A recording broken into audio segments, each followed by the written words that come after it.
2018. Looks like it's 5:04 p.m., and this is the Board of Directors regular meeting for the El Paso Central Appraisal District. And I'd like to call roll. Well, hi, Mr. Gondra. Good to see you. Let's see. Ronald Lowenfield. Here. Mike Nahara. Here. Chuck Taylor. Here. Gary Gondra. Here. Laurie Searles. Here. Vince. Here. Alvalarde. I think he's coming. He might be late. Mike Rosales. Haven't heard from him. Sam Trimble. Here. Thank you very much. Looks like we're all here and accounted for. Could we all stand and pledge the flag, please? I pledge allegiance to the flag of the United States of America and to the republic for which it stands, one nation, under God, indivisible, with liberty and justice for all. Honor the Texas flag. I pledge allegiance to thee, Texas, one state, under God, one and indivisible. Thank you very much. And that would take us to public comment. Madam Chair, there's no public signed up. Okay, thank you very much. We'll move forward then. We've got agenda item number 2, the approval and signing of the minutes from May the 17th, 2018 meeting. Do I have a motion to approve? So moved. Second. Who moved it? Thank you, Mr. Trimble. Motion made by Mr. Trimble, seconded by Mr. Gondra to approve the minutes from May the 17th. All in favor? Aye. Opposed? No one? Passes. That'll take us to our next agenda item. Review and approval of the financial reports for April, May, and June of 2018. Good evening, Ms. Goldman. Good evening, Thank Rosa you. Goldman, Chief Financial Officer. We are presenting the financial report for the months of April, May, and June 2018. Each report contains the balance sheet, report of revenues, expenditures, and changes in cash balance, the investment report, and the notes to the financial report.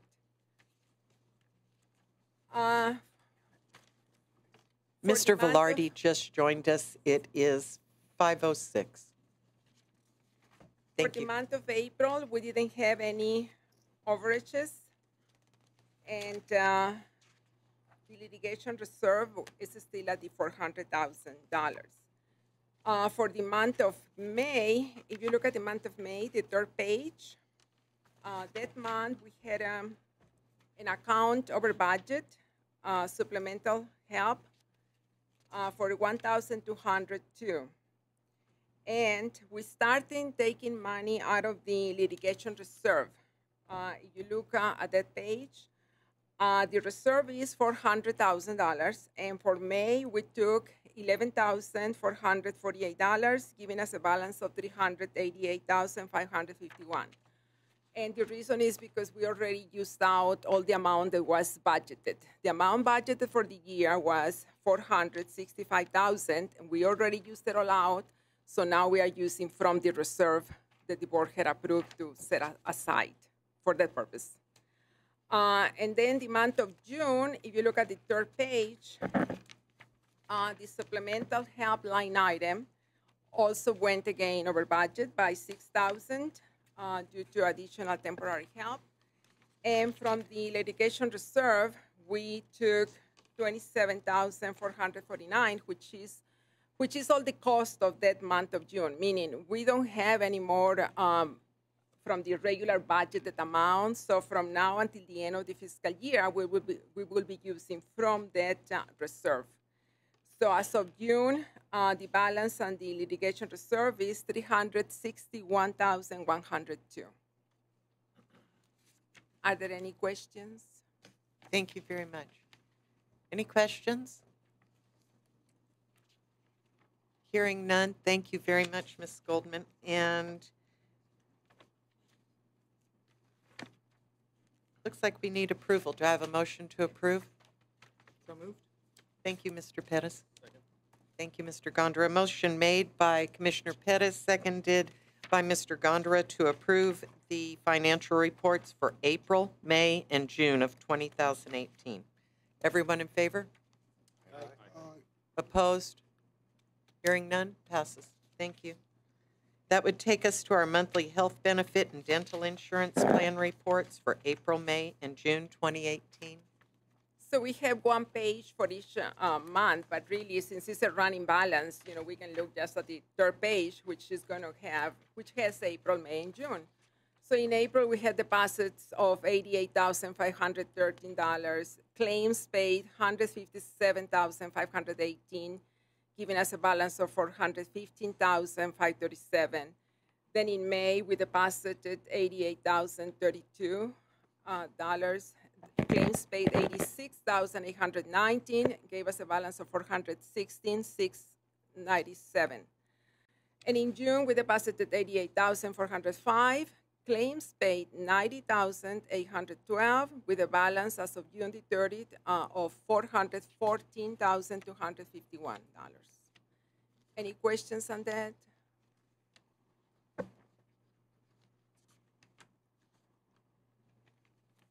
And I think that's just for information, correct? Yes. Thank you very much. And no questions? Everybody's good? That'll take us to agenda item number 5, discussion and possible action regarding the Texas Municipal League casualty insurance policy approval. Chair, we currently have our liability and auto insurance, workers' comp with Texas Municipal League. We received a quote from them of $74,37 to renew. We had budgeted $82,431, so their bid is less than what's budgeted. However, we were contacting some other companies to get other quotes to make sure we're getting the best deal that we can. And unfortunately, there ended up being a lot of back and forth because they want to know additional information from the district about various things. So we just barely got a quote in from the Texas Association of Counties today, and we have not had time to analyze the bid.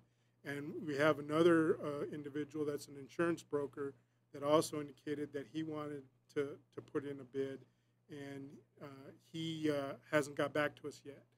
We started researching all this in July, so it's been kind of more time-consuming than we expected.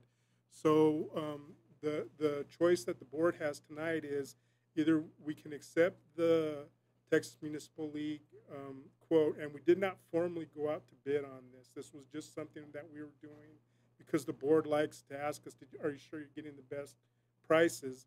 So either we can take the Texas Municipal League bid, which is under budget, and we always have a 60-day option that we can cancel with 60-day notice at any time, or we can table this until next month because we don't have to have this insurance approved until October 1st. So we could table it another month, see if we get the third proposal in and have time to analyze the second proposal and don't make a decision until next month, but it's up to y'all.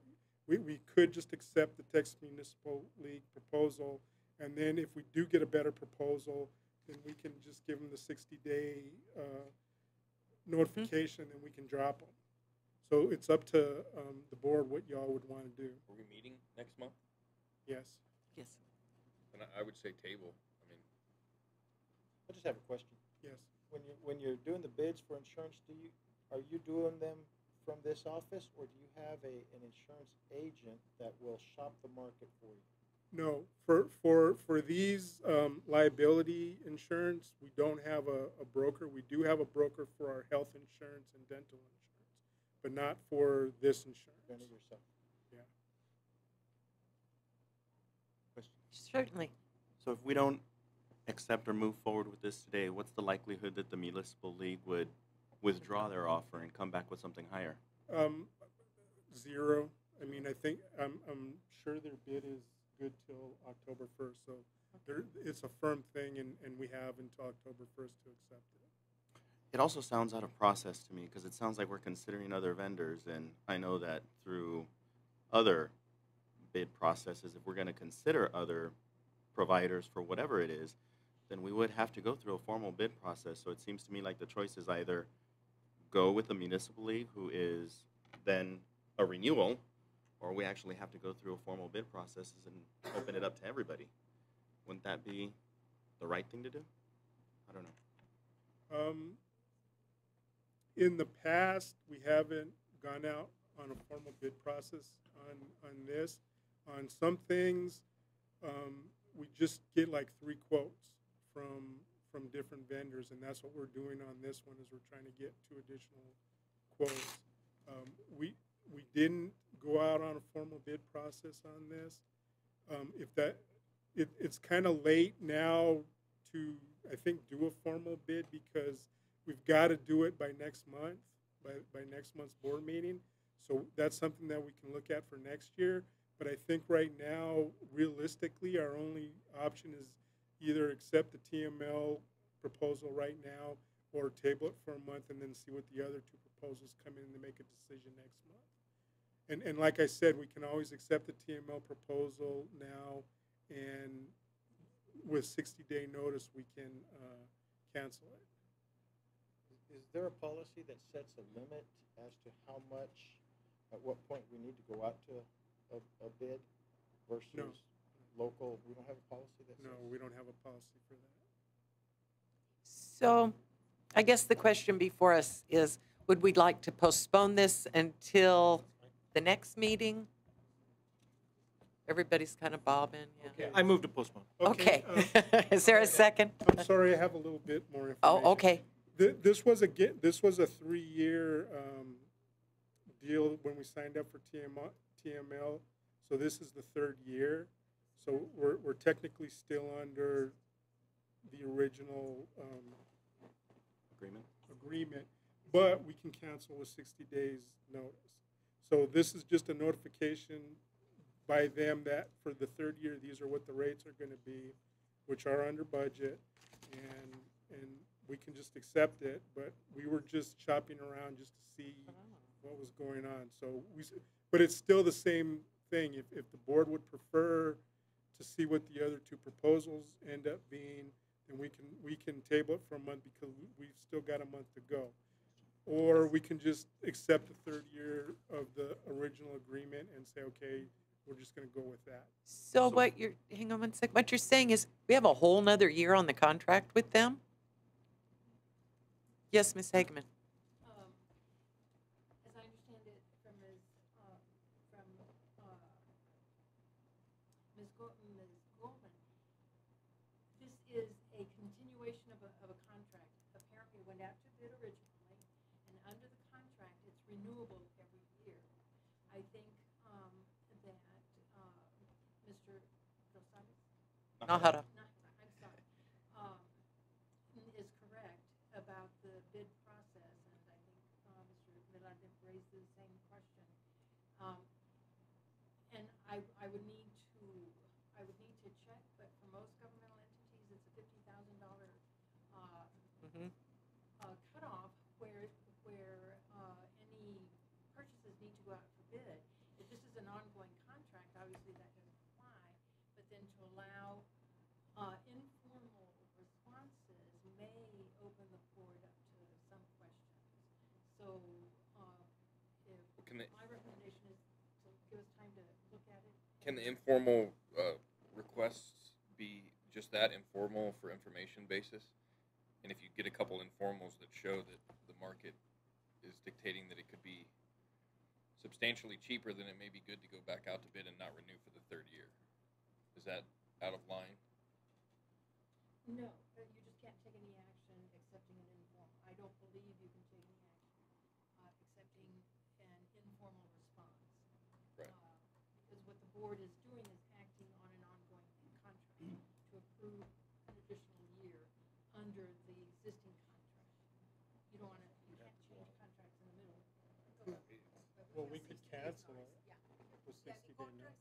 But we can cancel with this, as long as we give 60-day notice, we can cancel. Then that would enable you all to go out for bid. If it appears based on the informal responses that it's worth it to go out for formal. Yes, sir. So what I'm hearing is that we have completed the initial term of the 3-year contract. and the contract has an auto-renewal term for 1-year periods. And so that's what's up for decision, but we don't need a decision for that until next month because the opening period, again, is October 1. Yes. If we get a response from one of the other two folks that is lower than what we're currently paying, then we'll have a decision at that point either to accept this contract and continue it or go out for bid. We can't. Yes. Okay. That's what I'm getting, yeah. Yeah. I think that's And that makes probably sense the to me. correct thing to do. Because Yes, sir. Go ahead, Charles. This is an ongoing contract from year to year, right? It does not seem, based on the discussion, that we are doing any type of oversight. We're just renewing it, unless we get a lower bid, right? That's what's on the table right now. And so, are we getting what we are paying for?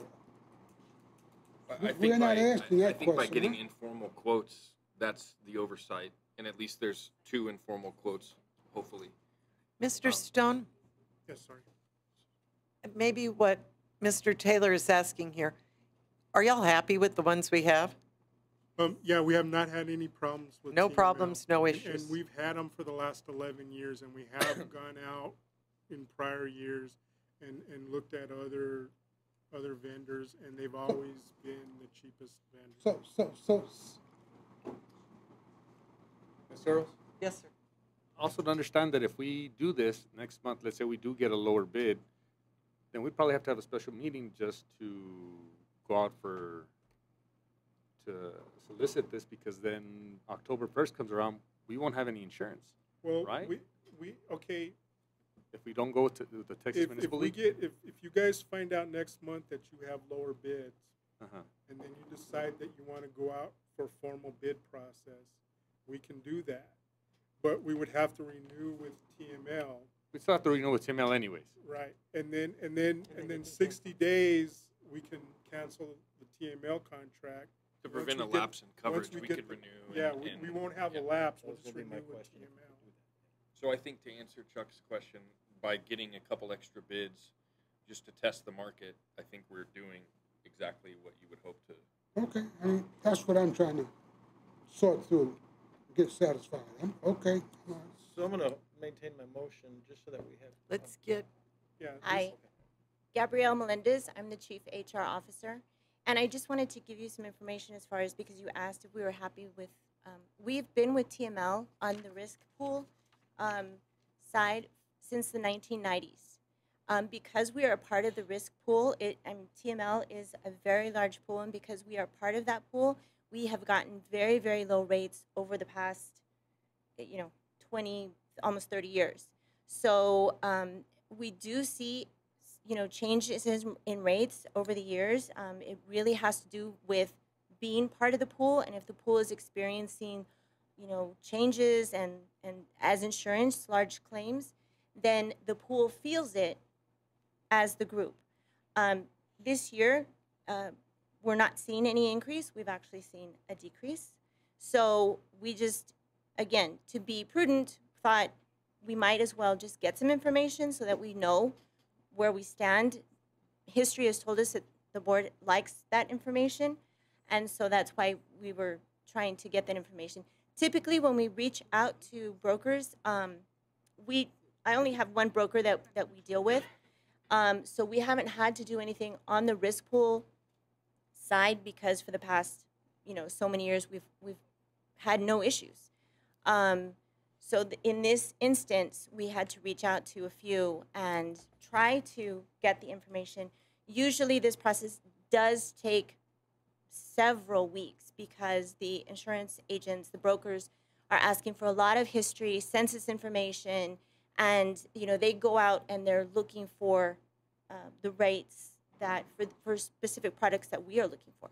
And so we just, we're in a time crunch as far as some of them aren't able to provide us all the information by our deadlines, and that's where we're at right now. But we have had a very long history with TML. and it's been a very good history so far. Okay. Mr. Velarde, did you? Well, just real quick for clarity, you're saying it's going down, but right here it's saying it's going up at 10,000. Well, wasn't the amount, you said it was budgeted 80? We're talking about the budget, but what we're actually paying, you said currently FY 2018, we're paying 64,346. Yeah. And then we're saying for 2019, they're going to bill us 74. 74,37. So what I'm seeing is a $10,000 increase, Yes. which is sizable on a. But is that with, see the little asterisk? I see the asterisk. Yeah, we- Discount may be with received, is that? invoice. What is that? Sometimes on the workman's comp, if we don't have claims, then they'll give us a refund at the end of the year.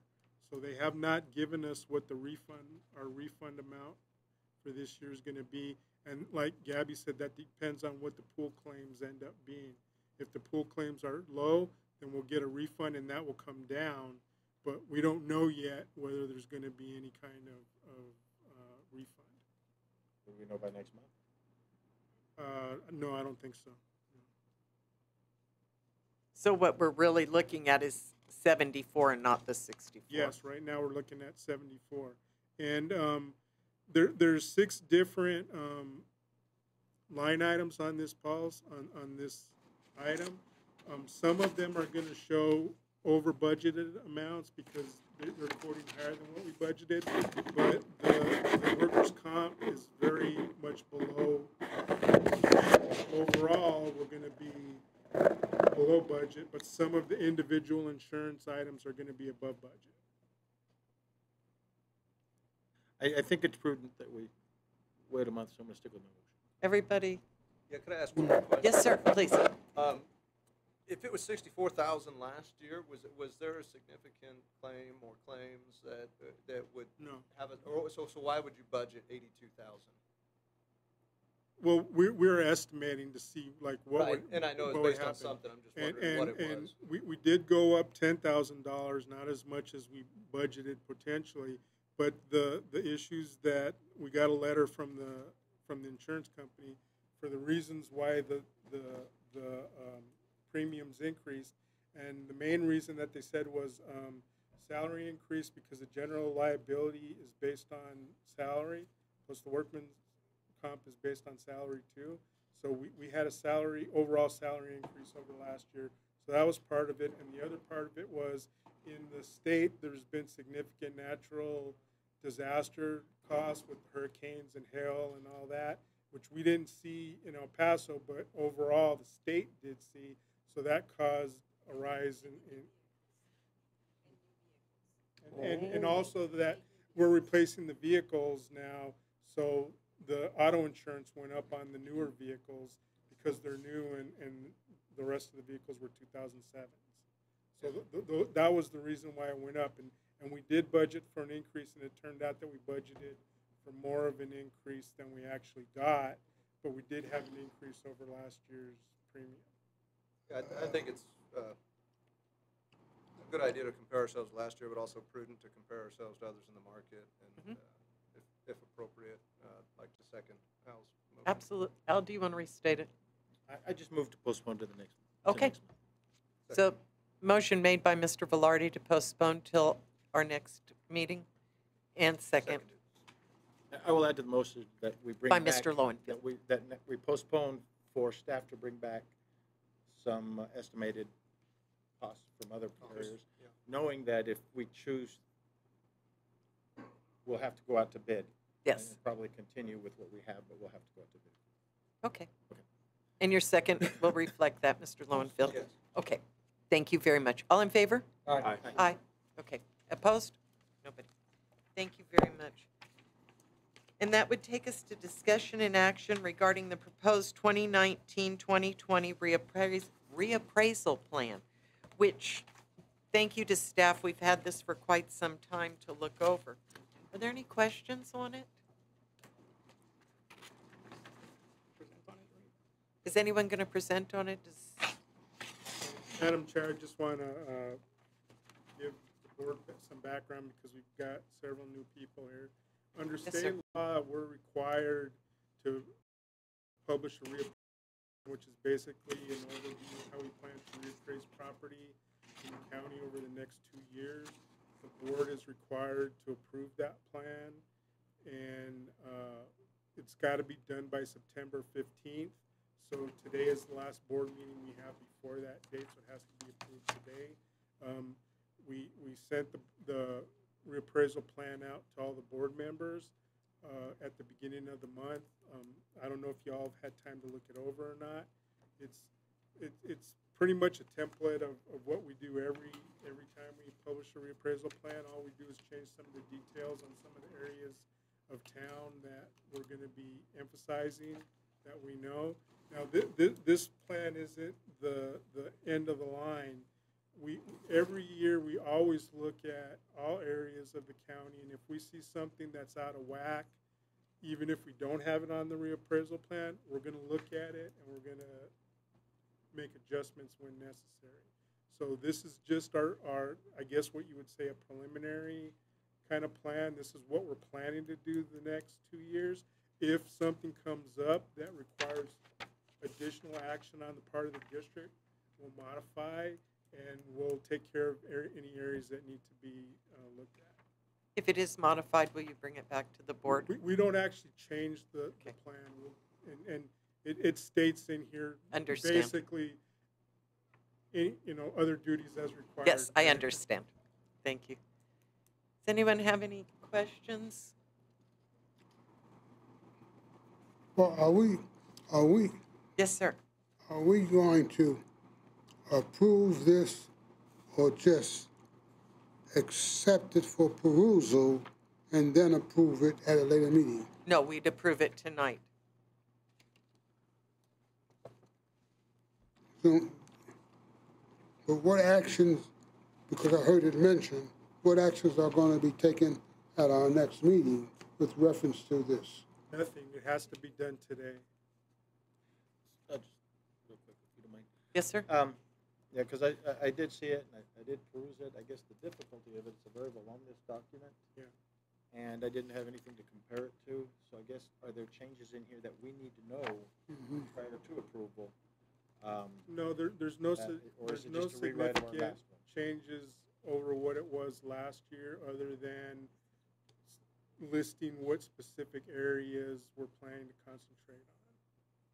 So possibly for the next time we do this, maybe the changes could be in blue, red line, green, something just highlighted so that, this is how it usually reads, highlight what the changes will be, and that way everybody doesn't have to read the whole document over again. We can just kind of get a hold on the changes. Yes, sir.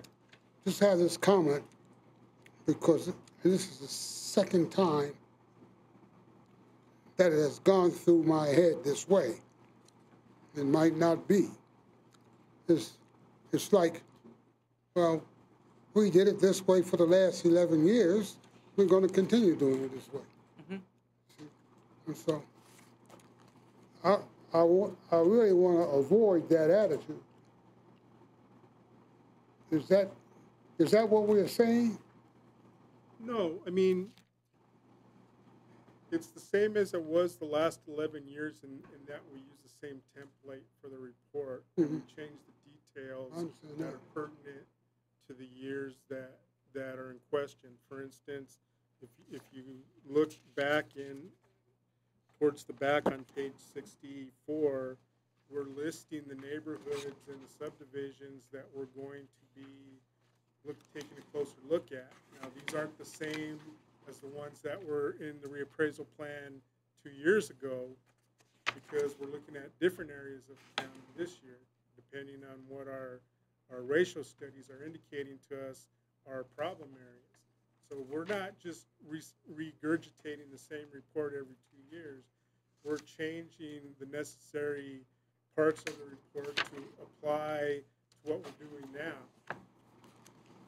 We're just using the same template.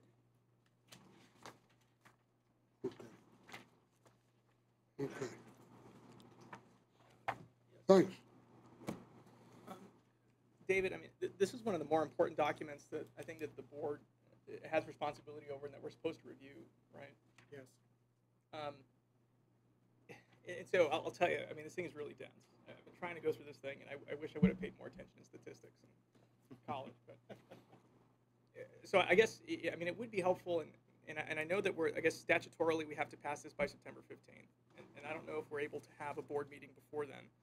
But it would help, I guess, if there was a presentation from staff that sort of outlines, what this document entails and what it is that we should be focused on and what we need to watch, because we're not really, and I think this is the second time that I've approved the document, and I couldn't tell you any sort of material changes from the last time that we approved this to this time, and I don't know if we ever asked the questions last time about what the document entails, and I guess what's the focus of this year's plan and how it differs, or what staff has identified.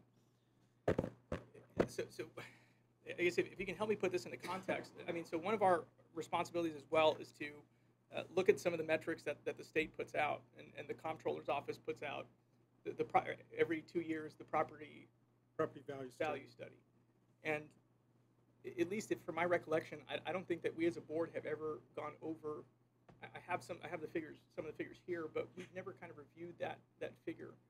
I think Ms. Kilgore's mentioned it in her chief appraiser's report when we get the results of the property value study back from the state, and that usually happens in January, at the end of January. So probably would have either been in the February or the March board meeting. She would have mentioned the results of the property value study. I guess. So how do the values contained in that study pertain to the reappraisal plan? Is that something that you all take into consideration? I guess. Yes. Yes. Because it's not mentioned, and that's where I was looking at the results for what the comptroller provides isn't mentioned in the study. I mean, the map is mentioned, but not the results from the PBS. And I'm just trying to, again, trying to make this. Okay, the results of the PBS are pertinent in a way, but not definitive. If you look on page 7 of this report, we split out the county into various market areas based on geographic location, and we do a ratio study of each of those geographic areas. And as you can see, there's like a median value. Like in the west area, for example, the median appraised value is 98.86%.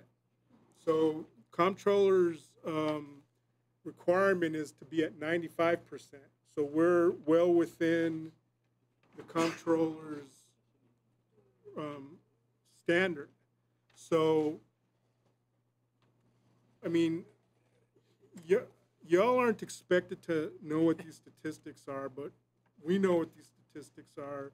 And so what we're doing is we're using these statistics to target what areas of the county that we need to look at, that we feel we need to look at in the next 2 years. And, as you can see, just going through these lists of areas, we're already within the comptroller's standard on all of them. So all we're doing is now we're saying, okay, we don't have any large geographic areas in the county that are a problem. Like the last property value study was in 2016, and the comptroller indicated that they had issues in Clinton ISD with certain classes of property, in Fabens, in Tornillo, and in San Elizario.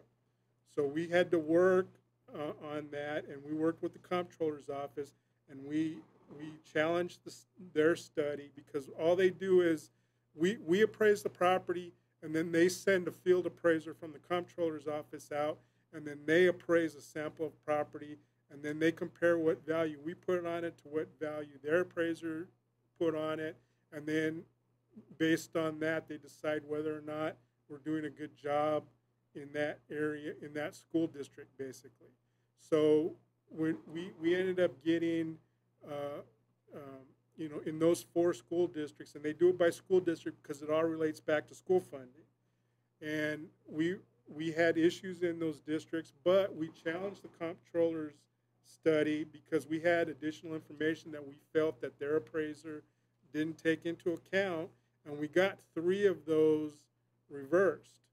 So they ended up accepting our values. Now, one of the school districts, I believe it was Tornillo, they didn't accept our results, and they did another property value study this year. If the school district doesn't meet the standard in 1 year, then they come back the following year and do another study, even though we usually only get a study every 2 years. So we're going to get another study this year.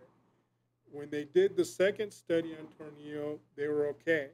So we took the fact that the comptroller had issues in those 4 school districts, and we sent appraisers out into those 4 school districts to relook at the residential property to make sure that we had good values on it. Now, that wasn't in the reappraisal plan. That was over and above the reappraisal plan, and we adjusted to meet what the comptroller was telling us that we had an issue.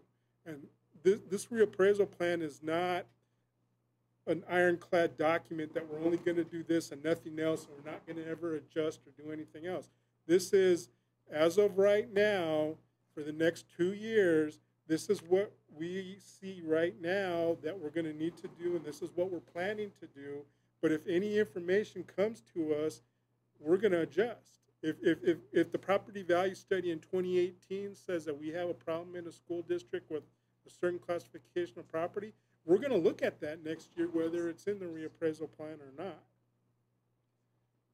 Do you recall the Tornillo issue being brought up? Do you recall the Tornillo issue being brought up in years past?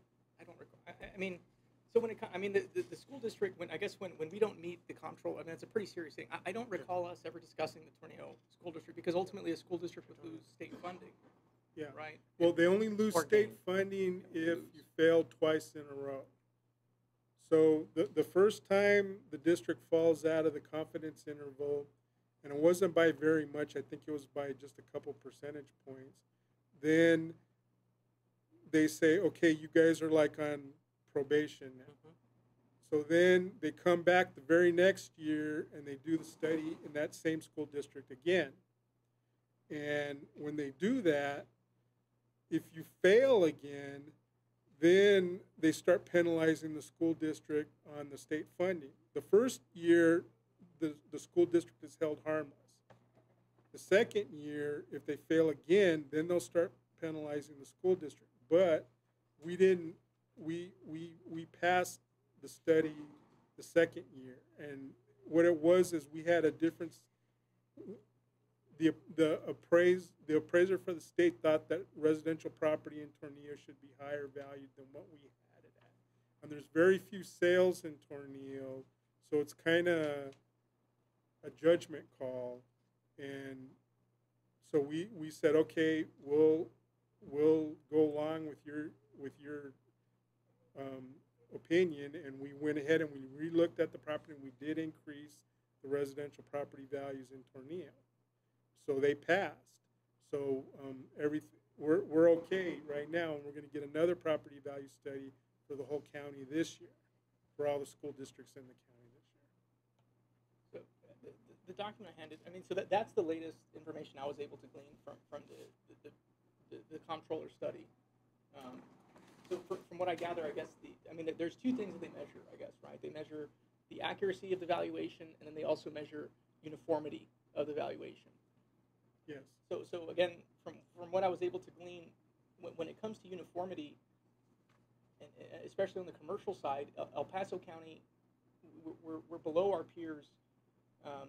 We're the lowest on the residential side, and let's see, and actually the second lowest, I guess, when it comes to the residential side in terms of uniformity. Is that correct? Well, neither one of these are measurements of uniformity. These are just measurements of level of appraisal, the medians. The measure of the uniformity is the coefficient of dispersion. And just from looking at the report that I have on our reappraisal plan on page 7, all of our areas of town are below 10 which on residential property is very good according to the standards published by the International Association of Assessing Officers.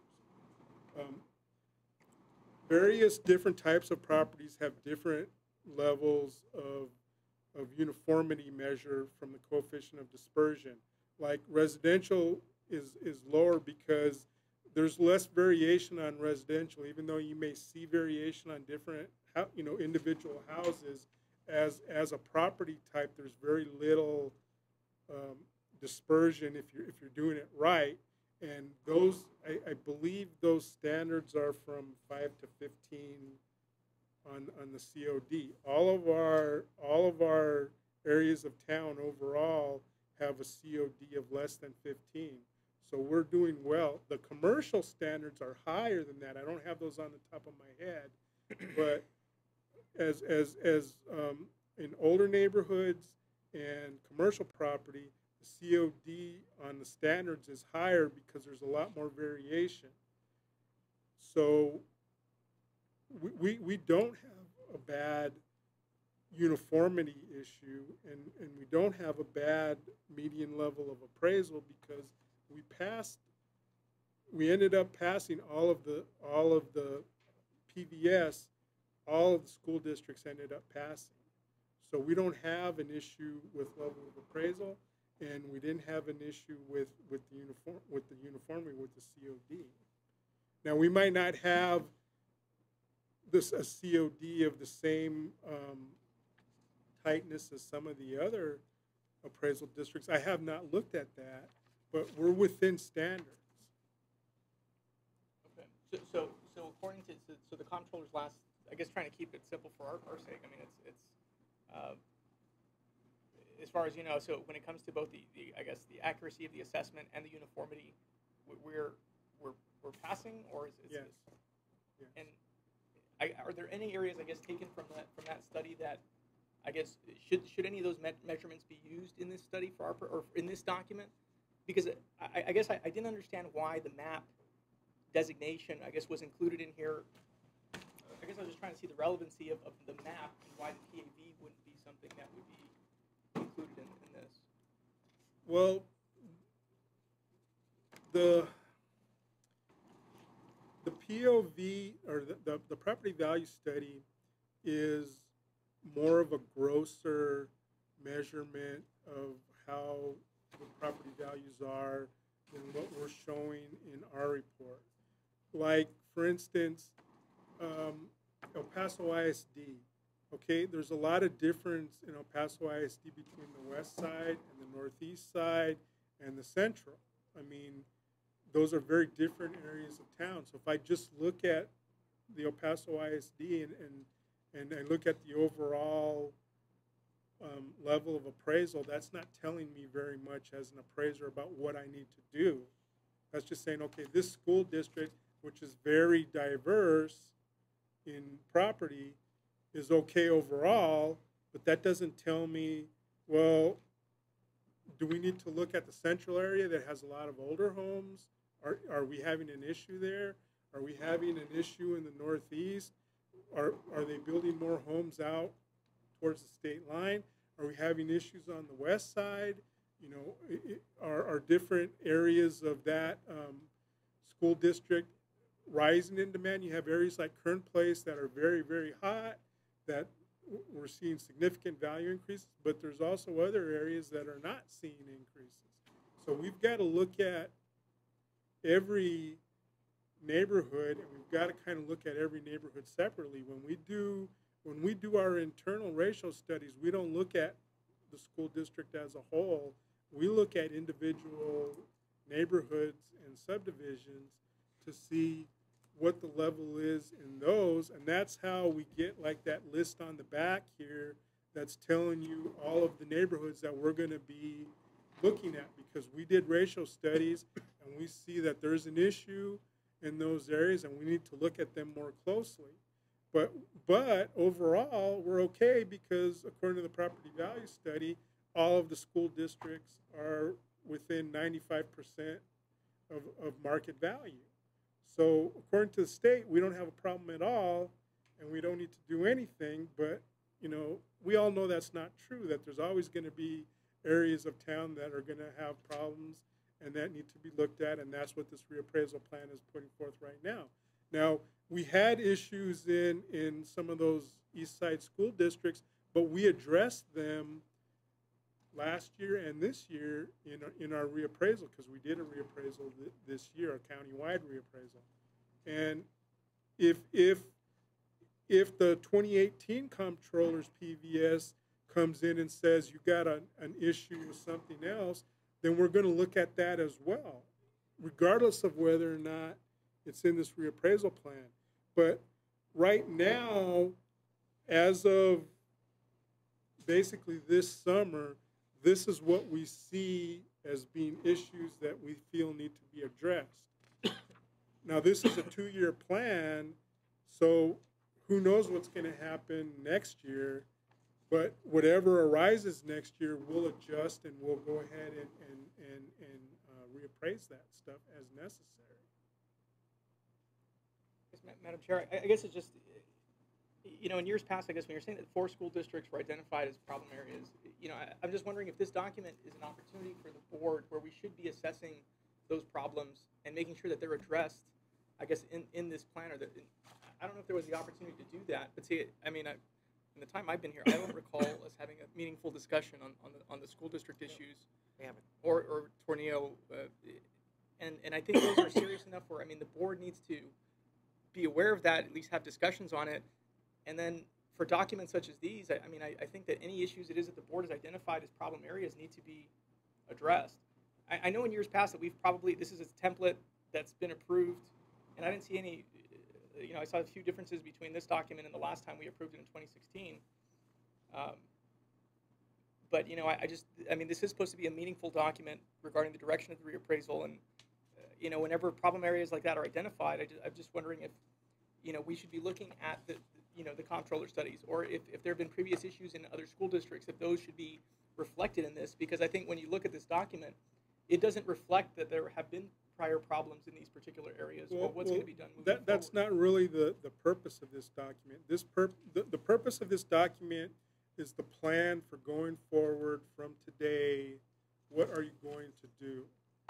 And we run racial studies of the different areas of town or of the county, and we determine what we consider to be the problem areas, and we've listed them in this document, and we're saying these are the areas that we think we have an issue with as of this summer, and this is what we're going to move forward on.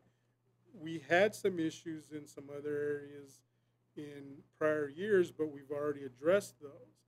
So that's why they're not in this document. This document is just going forward, what are you going to do? When we address those issues that we had with the property value study, they're no longer issues. So we don't need, I mean, I'm not saying we don't need to worry about them, but there's nothing that needs to be done right now in those areas. They've been taken care of already. In the 2016 and 18 reappraisal plans, market areas in Fagans, Clinton, Cornell, and San Elizario were addressed in that plan due to the property value study, because we saw we had a problem, and it was in that document. We outlined it and said those market areas would be field inspected, and they were. So we did address the PBS, as you're saying, in those market areas, and it was in the reappraisal plan for 2016 and 18. And the map that said there said these market areas will be addressed and inspected in the order. So we did react to the property value study at that time. Yeah, we don't ignore the property value study. If there's any issues that the property value study brings up, we'll address them right away. I'm looking at page 11, and it's the revaluation decision. Essentially, and Mr. Stone, please correct me if I'm wrong in assuming anything, that 2019 and 2020 are non-reappraisal years unless there's a significant change in the market. Yeah. And with that said, that the areas that will be looked at, you can look on the map that's in Appendix B, which is the one you just outlined, and that tells you that, am I correct? I'm just trying to maybe make it a little simpler. Well, When you look at that map, you'll see the ones that will be so-called targeted because there was possibly an issue. yes. And then if you find there are other areas, they can be added accordingly. But essentially, what I'm reading is, it's a take no action, let everything rise with the tide sort of. Well, that's not quite true. I want to correct any misunderstanding that the board has about a reappraisal year and a non-reappraisal year. Every year, we look at the whole county, and we decide if there's problem areas or problem classes of property, if we're going to do something about it or not, if there's something that needs to be addressed. If a certain geographic area or a certain classification of property has an issue, we're going to address it whether it's a reappraisal year or not. If we find out that in Kern Place our median level of appraisal is 80, and we're supposed to be at 95, and I'm not saying it is, I'm just throwing an example out there, then we're going to look at Kern Place and we're going to reappraise it, whether it's a reappraisal year or not. Basically, all a reappraisal means in the county is everybody's going to get an appraisal notice whether your property value changed or not. And it just so happened that this reappraisal year, we saw for our county a significant increase in residential property values. And we met with all the taxing entities and we kind of explained why we thought that was happening. We were showing less building permits for new residential homes. We talked to builders. We got indications from builders that the price of building materials was significantly increasing because of the natural disasters that had occurred around the country, and the demand for building materials had skyrocketed, and so the costs were going up. So we knew that the residential property was going to have an increase. Now, we only had probably, I think, like overall in the county, a 7 or 8% increase in residential property, which when you look at other areas of the state is not that bad. But for El Paso, it was significant because in the past, probably going back to 2009 or 2010, we've only been seeing like 1 or 2% increases in residential property every year. So this was a significant increase for us compared to what we usually see.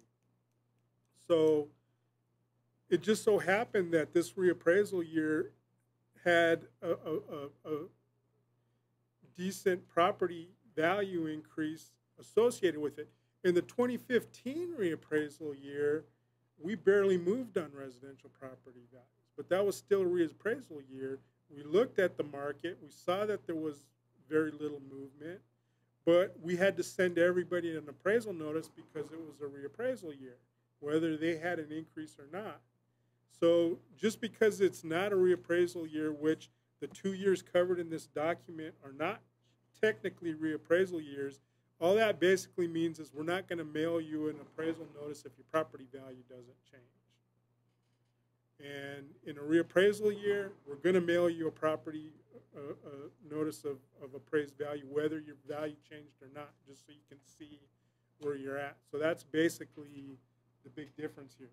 Every year, we look and see if we need to make changes, we'll make changes, whether it's a reappraisal year or not. And so I keep looking at page 11, and I think that's got everything. Just look at number 2. A non-reappraisal year is used to pick up, just like you said, Mr. Stone, new construction, adjust for zoning changes, changes in property characteristics that affect value, and adjust previous year values for equalization.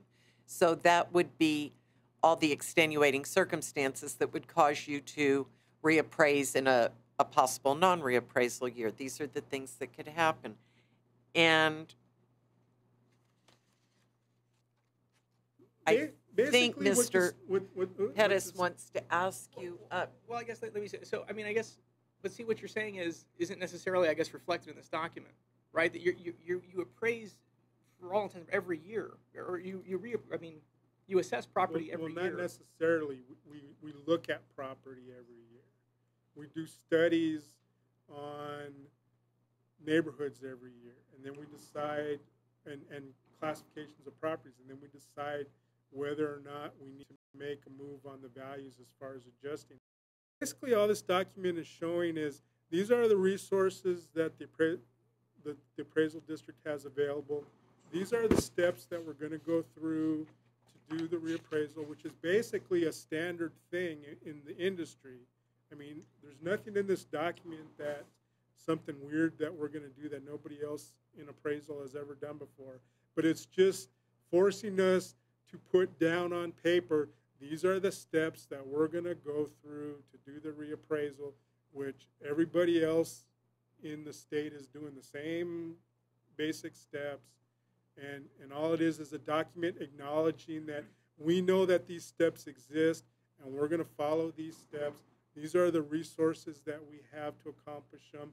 These are the areas that we've already identified where we have issues that we want to take some actions in. And that's all this document is saying, is this is the plan for the next 2 years. And it's not saying that this is exactly what's going to happen or nothing else can happen or anything else. Yes, please. So I guess I have a couple quick questions and maybe comments also. And so, I guess I don't have Webster's in front of me, but I would assume, the purpose of the reappraisal is to continue to try and get as accurate of valuation data as possible. Fair? Right. So a couple quick things. One time, I think my first meeting, you had mentioned that somebody had mentioned that 87% of all those who had protested had some type of adjustment to their valuation when they had come in or protested online or whatever. So that just shows to me that there's a significant amount of properties that are, whether they're over or under, I'm assuming if they're protesting, obviously, it's over. Nobody protests when they're over. Well, there's some of us out there that are not. I'm just kidding. Not that righteous. But that just says, so 87%. So that means there's a lot of properties that are overvalued. Well, however, and let me just finish and get my thoughts out. However, there are also a significant amount of properties that are undervalued. And so if our true purpose, I think the problem is we compare ourselves to everybody else. We are not everywhere else. Yeah. People in El Paso have a sometimes unhealthy fear of the G-men. And the Central Appraisal District falls under that. And so there's this automatic combative relationship when it comes to any governmental entity, especially when it comes to something that takes money out of your pocket, right? So on page 23, 7.2, it talks about sales data, and you just mentioned a couple different things that were interesting to me. So Texas is indeed a non-disclosure state, and you know that within the legal rights and representations that I have here and also as a public citizen, I have tried to create a conversation between the Greater El Paso Association of Realtors and their MLS staff and the board. And by creating that conversation and then removing myself completely from it, literally exchanging contact information and introducing people. And so there is a substantial and powerful group of people within that industry that are not against disclosing on a limited basis sales data and information that would help us get to the accurate data, which is what we're trying to do. So one, I would like to publicly continue to push the Central Appraisal District to have those conversations. Yeah, we're having a meeting with them on Monday, as a matter of fact. I realize, and that's a great thing. So one, I think that's really important here. Two, you mentioned CoStar and LoopNet specifically, and for those that don't know, these are software and programs that commercial brokers and agents use for promoting properties, finding valuations, comparables, etc. There's lots of different types of membership. Do you all have a membership to those platforms? Yes. Yes, and what type of membership? I don't have the details. So I would be curious, maybe if next meeting we could, Yeah, we just have a standard membership. Well, I mean, there's property profile, there's professional profile, there's a bunch of different memberships. And I would just be curious because those provide different data. And again, you know, what are we doing to leverage those? Another thing I was thinking about, and I had a conversation with a property owner in El Paso as a friend that, you know, owns a significant amount has a very large commercial portfolio. And he brought up an idea, and I'll wrap this up quickly, but this is important, and brought up an idea that, you know, look, if there was some type of a commercial grading system that was transparent and easy for people to understand, that made sense, it would bring people to the table to talk about things rather than suing you every time. And so, you know, when you have an A, a B, and a C, for example. So A, top-notch, high visibility, great condition, is at this rate. A B, not quite as high on the scale on those criteria. A C needs a lot of work. But the problem is when these people are getting the same type of valuation for all three properties, they're upset about all of them. Whereas they would realize that it's okay for that A property to be graded as such because it's an A property.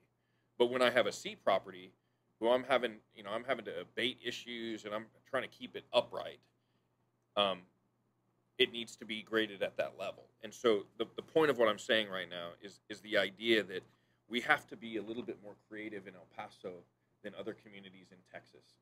We don't have the commercial to residential ratio that would make us a healthy market to where no one would be in here protesting, like some cities and some, you know, go to northern parts, North Dallas County, and some places where that ratio is so healthy and so robust that it's not a major issue. We have a problem.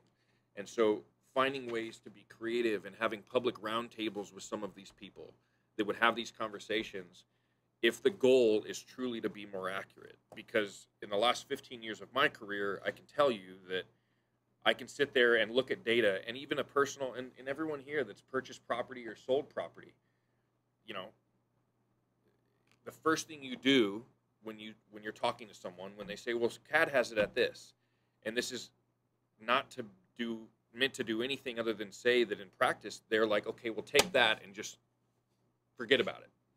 And then we'll talk about the actual value. And so we're never going to get to where the accuracy is so on point because there's always going to be a disconnect between all of these entities and a homeowner or a property owner. But I think that there are things that should be reflected in something like a reappraisal plan that could help us get a little closer. And my concern is that, like Vince said, by continuing to use the same document over and over with slight changes, and more importantly, you know, you said something earlier that, you know, we're not meant to understand the statistics of this. That's your job, and I get that, and I thank you, because I took Math 1320 at UTEP like twice. Okay, I'm joking. It was only once, but it was a D, but it was a passing D. But a presentation of some type to break those things down for us so that we can better digest them and go back to the people that we represent and the groups that we represent with a little bit more well-rounded understanding, and somehow moving forward creating some type of either a grading system or at minimum inviting people to come have a conversation that I think will have a lasting and incredibly meaningful impact when it comes to finding fair and correct values moving forward, you know, because there is only so much you can do with the data that you have. And so, you know, algorithms and, you know, equations can only do so much. And so I really hope that we further conversation with the local board of realtors, because there are communities, including large communities in Texas and throughout the country, that are starting to mend that fence because they realize that after all, we're not enemies.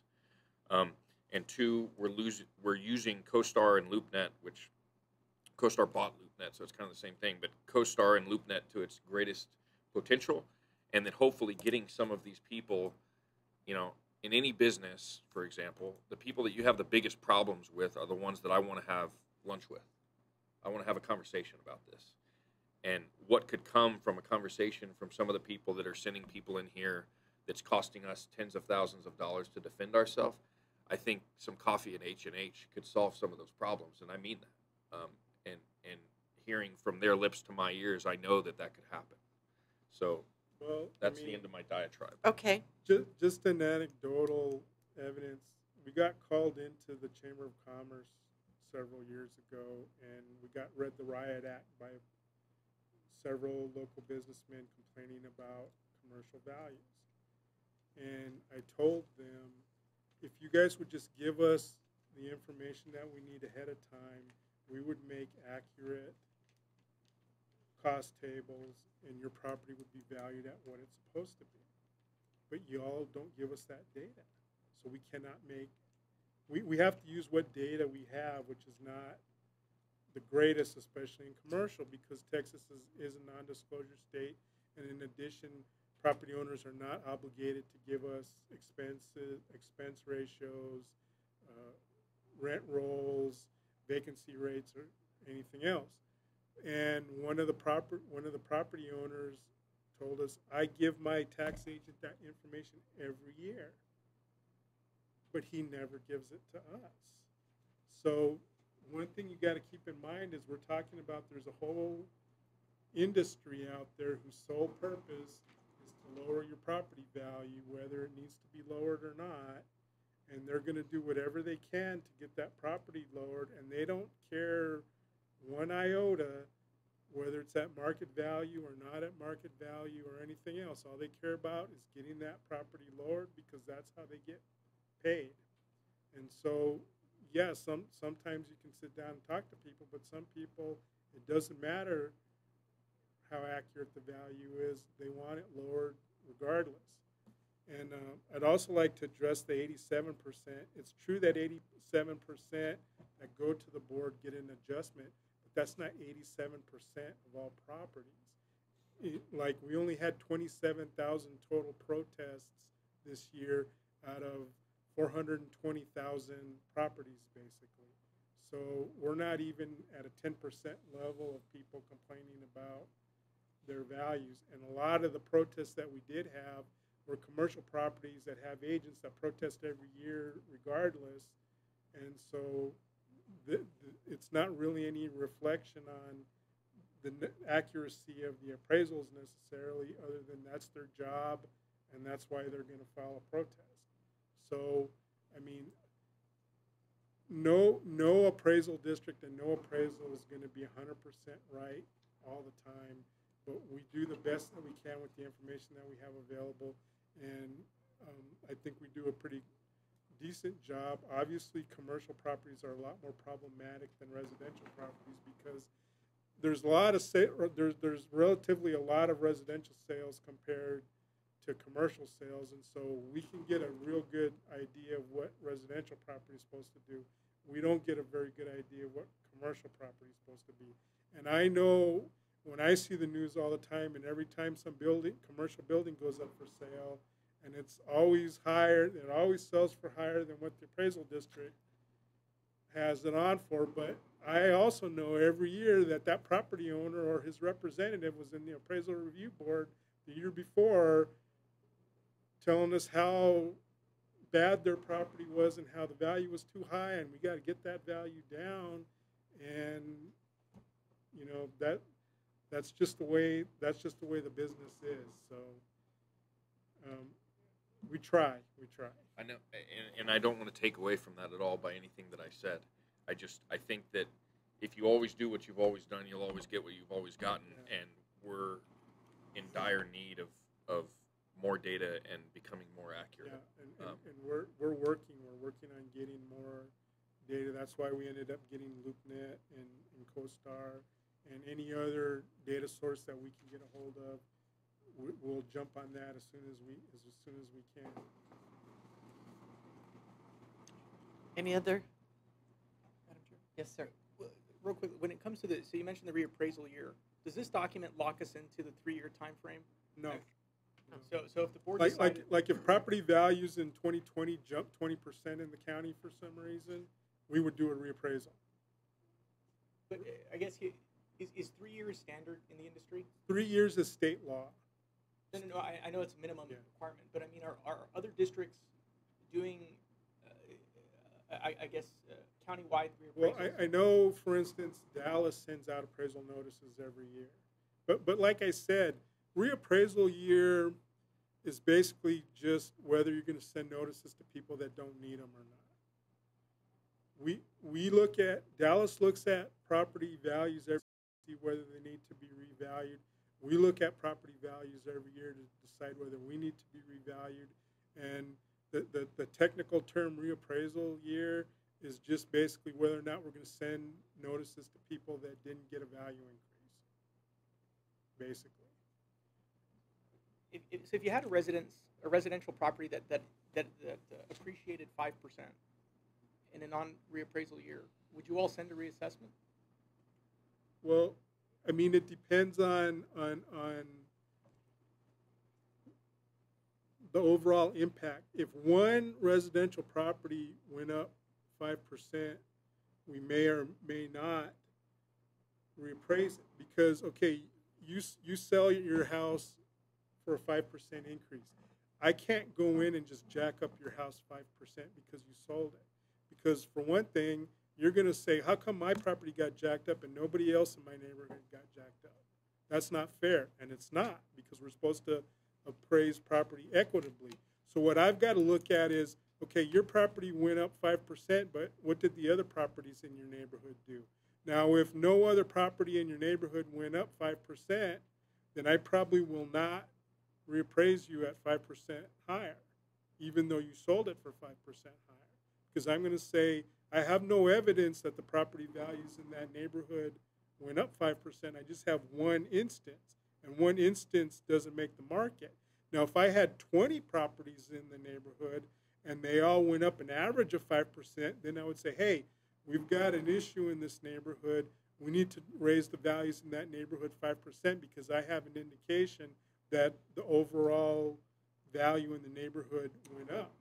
Now, by the same token, you sold your house and it was 10% below what we had it appraised at. Well, I'm not necessarily going to lower your value 10% either. I'm going to say, okay, why did your house sell for 10% less? Did you have to sell it because you were relocating and you just had to take what you can get and you weren't able to have it on the market for a long enough time to be able to sell it? If that was the only house that went down 10%, is there something wrong with your house that we don't know about? Do you have a cracked slab? Do you have like carpeting from the 1970s still in there that you've never replaced? You know, why is it 10% lower? Now, if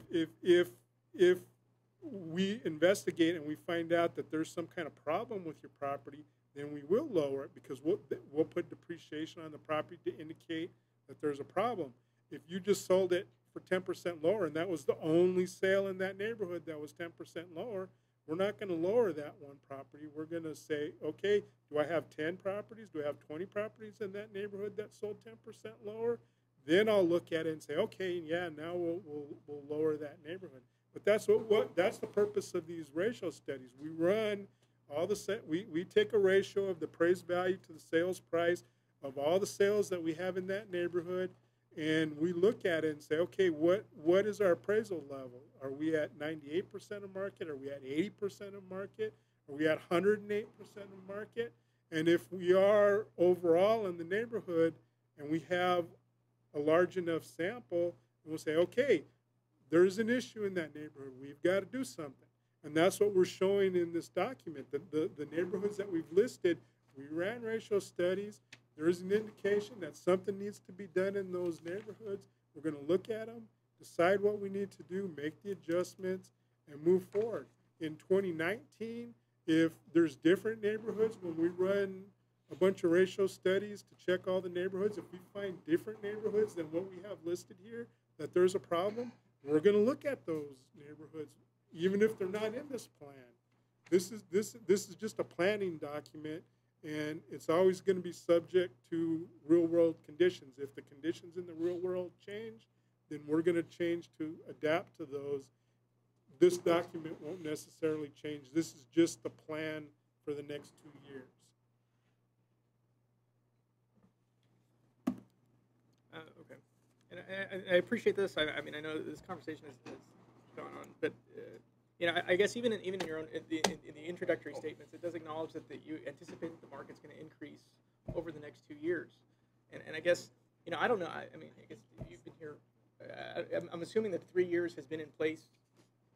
For a long time, there right? was a period of time in the mid-2000s that we reappraised every year for like 5 or 6 years, because that was when the mortgage industry got overheated. There were a lot of sales.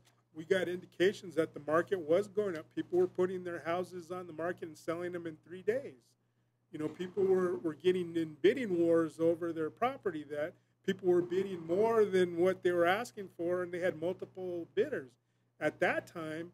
And in those conditions, we reappraised every year, and we did it for several years. But then when the mortgage industry tanked, then El Paso did not see the decrease that some of the other areas of the country, like Los Angeles, Phoenix, Florida. It was in the news all the time about how their real estate market cratered. People were underwater on their mortgages. There were all kinds of problems. We didn't see that in El Paso, but we didn't see double-digit increases like over 20% either. So now our market is finally starting to move up again. Now, maybe it's just the fact that the building material prices went up and houses are getting more expensive for the builders to make, and that's driving the increase. We don't know yet. We'll have to look and see this year when we get the sales. Okay, is the market still up, or was that the temporary blip due to the natural disasters and the cost of building materials? And we're not going to need to take any further action. Now, we know that these neighborhoods that we listed do have issues as of right now, so we know we're going to address those, but we're also going to look at the other areas of the county as well once we get closer to the appraisal notices going out, and see, are we still okay, or do we need to look at something else? We'll also be looking at the property value study. We'll be getting the property value study in January of 2019. Well, if there's a problem that pops up on the property value study, as you mentioned, we'll be looking at that stuff too. So this document is not the be-all and end-all of our appraisal process. This is just a plan, and this is just basically the starting point. And if we need to modify, we'll modify, and we'll take whatever actions we need to take. Thank you, Mr. Stone. So we've had a lot of discussion about this, and we can hear that we either have to approve it tonight or call a special meeting between now and September the 15th. So I'm going to leave it to the board to decide what you would like to do about that, and by way of a motion.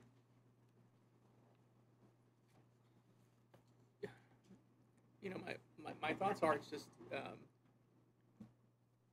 you know, as board members, I think we have the responsibility to at least be able to articulate what's in this document. And I don't think there's a single one of us here that'd be able to explain to one of our constituents or the elected officials that have appointed us, you know, what's in this document.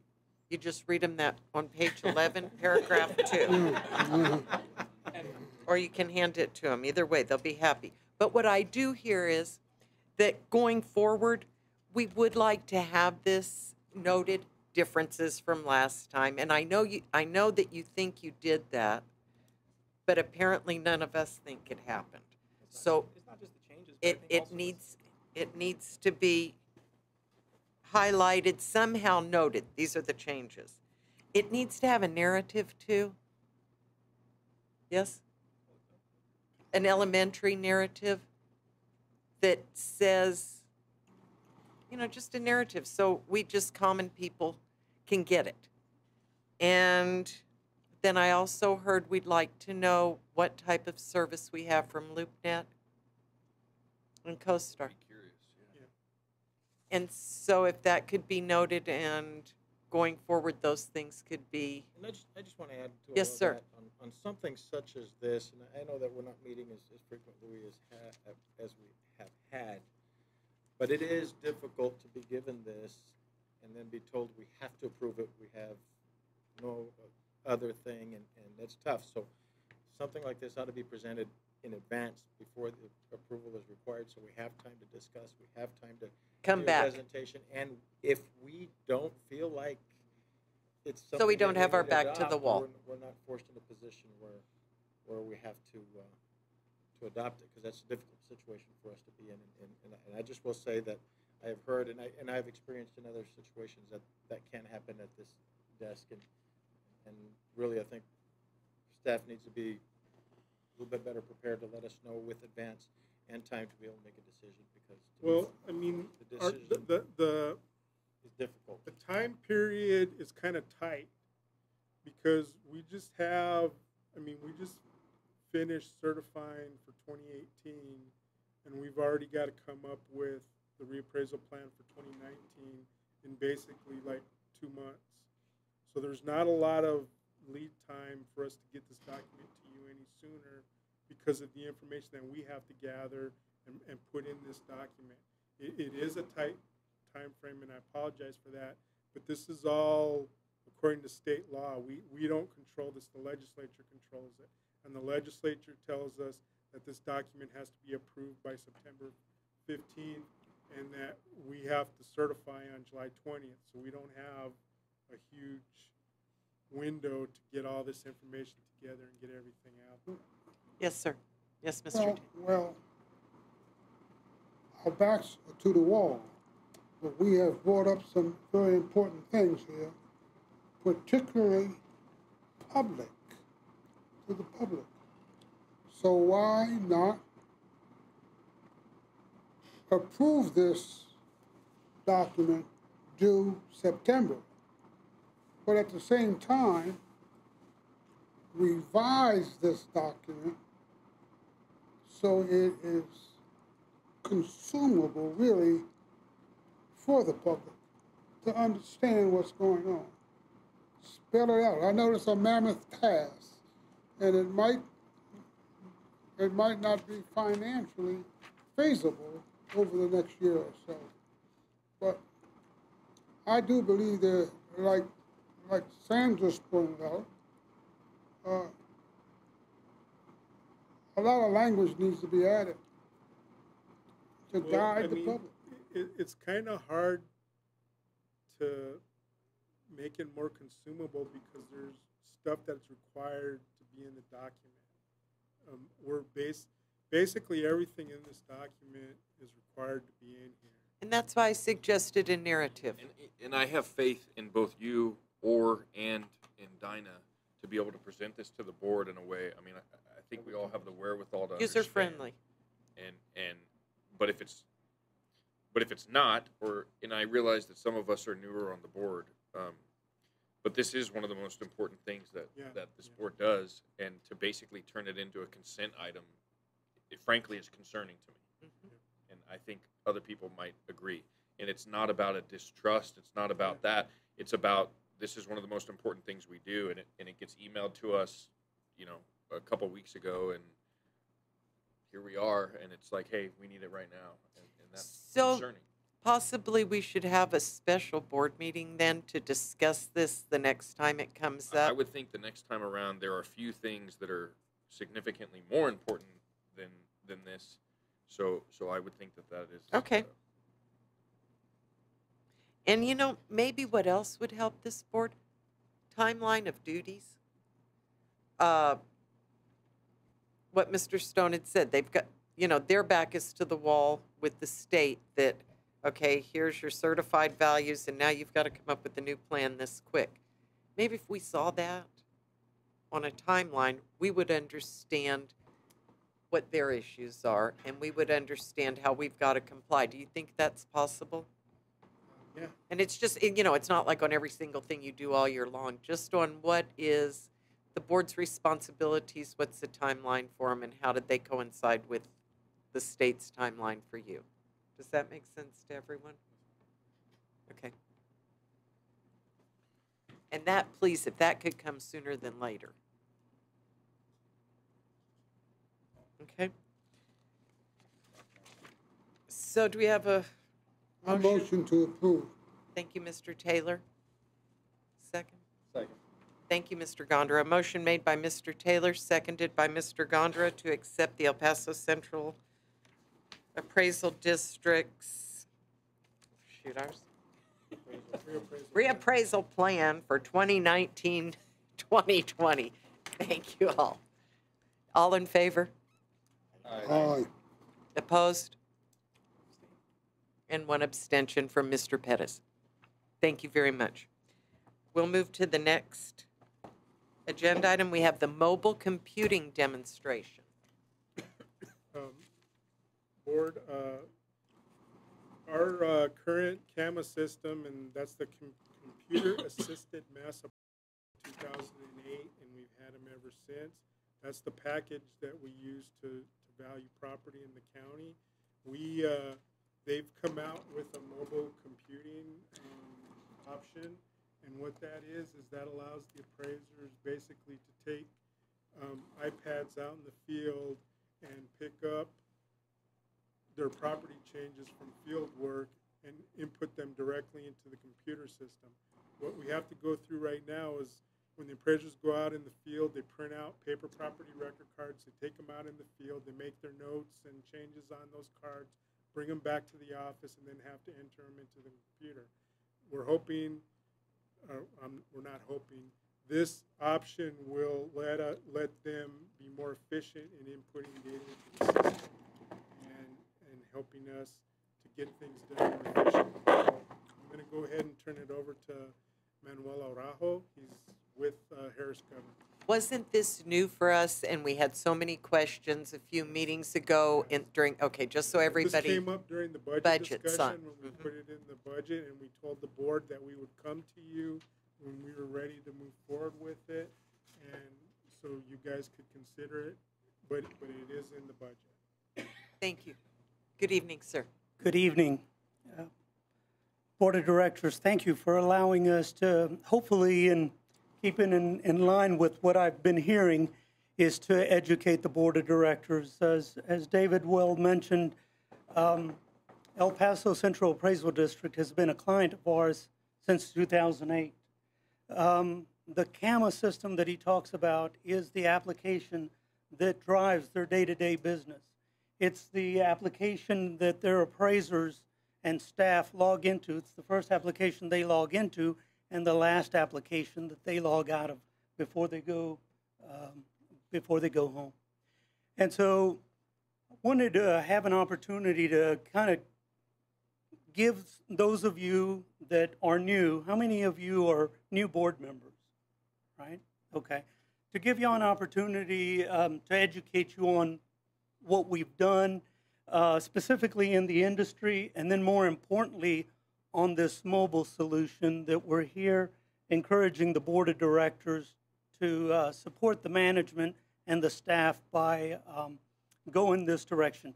I put together a few slides, and then I also have Gabe Burge, who's our technical sales rep, here, and he will provide you with an overview of the application itself so that you can get an opportunity to see how that works. So obviously, thank you. My name is Manuel Araujo. I have been in the industry now going on about 30 years. A partner and I started a company back in '98 because we felt that there was a need for better appraisal tools. So I'll kind of bring you up to date. We are now owned and managed by Harris Government out of Ottawa, Canada, and our home office is in Allen. Okay. As an organization, when we focus on the tools that the appraisers need the most, it's funny how things happen. When we provide good tools and good support, then naturally the relationships tend to build. So in '98, we only had one customer. I'll share in the conclusion on where we are today. Our focus is your district, right, and the needs that you have. So we want to talk about the tools that are currently being used. David indicated that the appraisers right now spend a considerable amount of time and effort printing these appraisal cards. This directs their field work, right? They spend a considerable amount of toner and paper just to go out and inspect and mark up these appraisal cards and then bring them back and enter that information into our computer system. So there's a lot of inefficiencies. There's a lot of opportunity for data errors to occur. Anytime you're having to touch the data twice, you're opening it up for an opportunity to make a mistake. Okay, so most appraisal districts, and we had the luxury of coming in and interviewing the staff here. Most appraisal districts throughout the state of Texas, this is how they perform their field work. So this is not, this has been the norm. Okay, and to Mr. Trimble, is that right? To his point, should we continue to do the same thing, over and over when there's other solutions that could give us better results, is at least our objective. So here's what we've proposed. We developed an application that allows the appraisers to go out and use an iPad. It leverages the Amazon cloud, the cellular and satellite technologies to communicate with this device, and allows us to assign the work to the device. And so regardless of whether the individual happens to be in an area where they have cellular coverage, or they're in an area on the outskirts of town where they don't have cellular coverage, they still will be able to perform these functions that I'll share with you. The application is touch navigation, and we set out with the ability to just use the electronic field card as a way for them to navigate and change the data. We wanted to make sure that we didn't disrupt the way they're currently working data. They have the ability to attach photos, edit sketches, and integrate the maps. They can delete and add improvements. They can confirm sales information, manage their building permit information. So we'll touch on some of these. The navigation is very user-friendly, easy to navigate. It creates some great productivity tools. The application was developed by an appraiser for appraisers.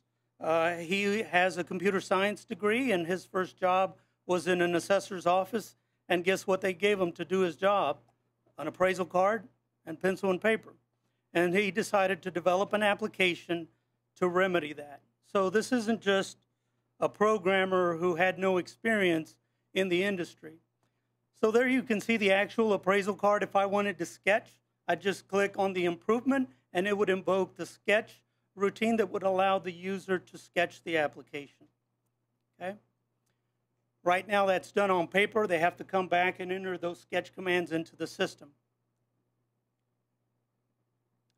We're able to bring in the GIS and pictometry data, and we color code the accounts so that appraiser has a priority listing just by the color code indicating which accounts he has to touch. He has to physically inspect and perform the edits on those accounts. And once he's done the edits and he marks that account as complete, he can look at this view, and the color on that particular icon changes from what its current state was to a blue state, giving him a quick representation of what he's done in that neighborhood, that subdivision, that area. Okay? So a lot of times, board of directors, the hardest thing that you're being asked to do is to support a technology or a solution that maybe hadn't been proven or tested. So there are counties out there, I mentioned the majority of them are still using appraisal cards, but there are counties out there that are beginning to take the steps and venture out and use this technology. Travis Central Appraisal District and Bear Central Appraisal District have invested over $2 million in making sure that this application and this technology was able to come into our Texas market. So I want to touch on the actual data here. And if you don't mind, I'm going to walk over here. The graph in green indicates the work that they were doing using pencil and paper, where their data entry department was keying in all this information. So the appraisers would mark it up They'd hand it to data entry. Data entry would have to enter it, and it would take them out to week 31. Now, the holy grail for appraisal districts throughout Texas is having the most amount of time from the time that they finish their field work to be able to validate and analyze their data before they push the button to send notice out. Every chief appraiser that I know gets really nervous when their field work pushes out, right? Because the last thing you want to do is send notices out with inaccurate information, right? And so in 2014, we partnered with Travis Appraisal District, and that year they did their work manually using the appraisal card method and our technology. In 2015, they used our technology alone, and this is for the field work. They were able to complete it in week 22. So it provided them a lot more runway, okay? Now, they were able to do that field work. When the appraiser's out in the field, he adds a sketch. He takes a picture, right? He adds an improvement. He's done. That information makes its way back to the server, and there's no additional editing that needs to happen to the data. It's done. Whereas right now, as I mentioned previously, the data gets touched multiple times, and then the amount of work that exists in preparing for this data to come out. So in 2016, you can see that they were able to finish sooner, and then in 2017. Now, they also, one of the things about introducing new technology within your organization is that you need to be able to make adjustments, because you understand that the workflow that has existed, since appraisal districts were created, has been pencil and paper. So there's a lot of workflows and procedures that have been set up to support that. So appraisal districts need to be able to adjust and make adjustments. And in Travis's case, they did some of those adjustments, and we're able to see the results that I'm demonstrating here. So we'll show the actual data that represents this. So here you show in 2013, this is just the appraisal side, the appraiser doing the editing. They finished in week 21, right? And then they had to come back and give it to data entry, and it took data entry this long for them to get it done, right? So then 2014, right? 2014, and then when they started leveraging and using our technology, they finished in week 18, right? Just a little bit more for doing their analysis phase, okay? And 2016 took just a little while longer. So as you can see, what's been happening and the success of this solution is that it's providing some tangible results for appraisal districts. So much so that here's an appraiser who uses a Segway. Oh, no, they're going to want that. Using our technology. You're buying Segways next month. Y'all aren't getting those. And he has a business where he contracts from appraisal districts so that he can do the appraisal field work. So he understands firsthand. He used to be the chief appraiser at Taylor Central Appraisal District. He understands firsthand what he needs for his business in order to be efficient. And leveraging and using our technology is a tool that he doesn't do without. So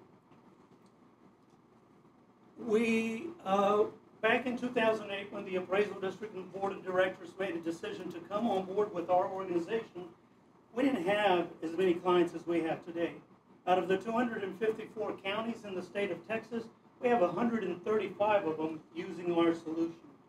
We are the market leader, and one thing that I've noticed throughout the industry is when you develop good, solid tools and you have a good supporting mechanism in place, then the word gets around. Board of Directors, I'm here to show you a little bit of that technology. I have Gabe Bird.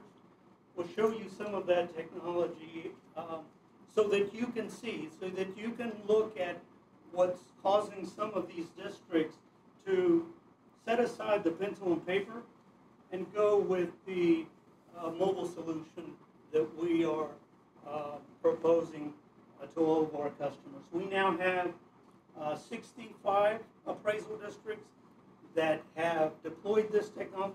Actually, excuse me, 60 appraisal districts that have deployed this technology. We have more that have budgeted and have made a decision to incorporate this appraisal season, right?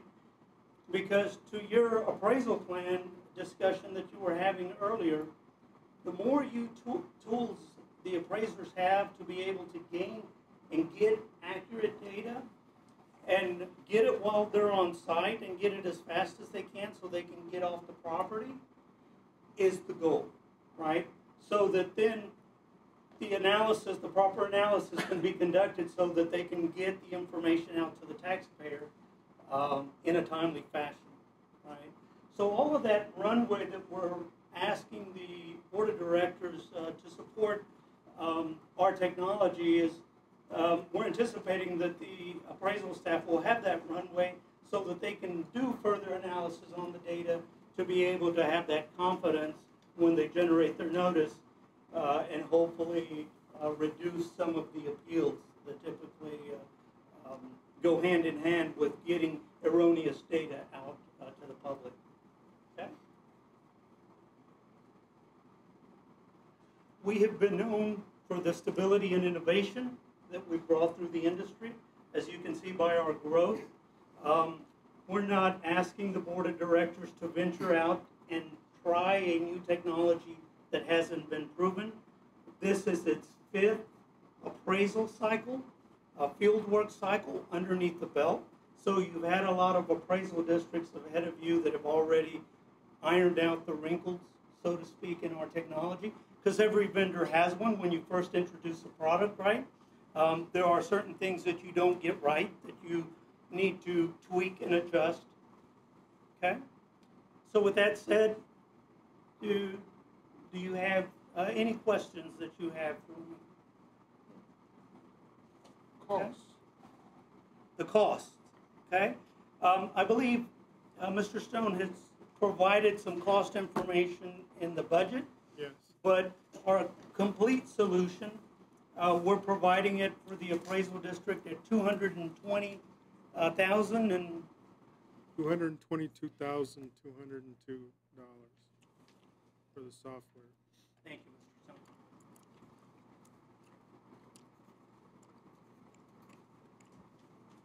Yes, sir. Yes.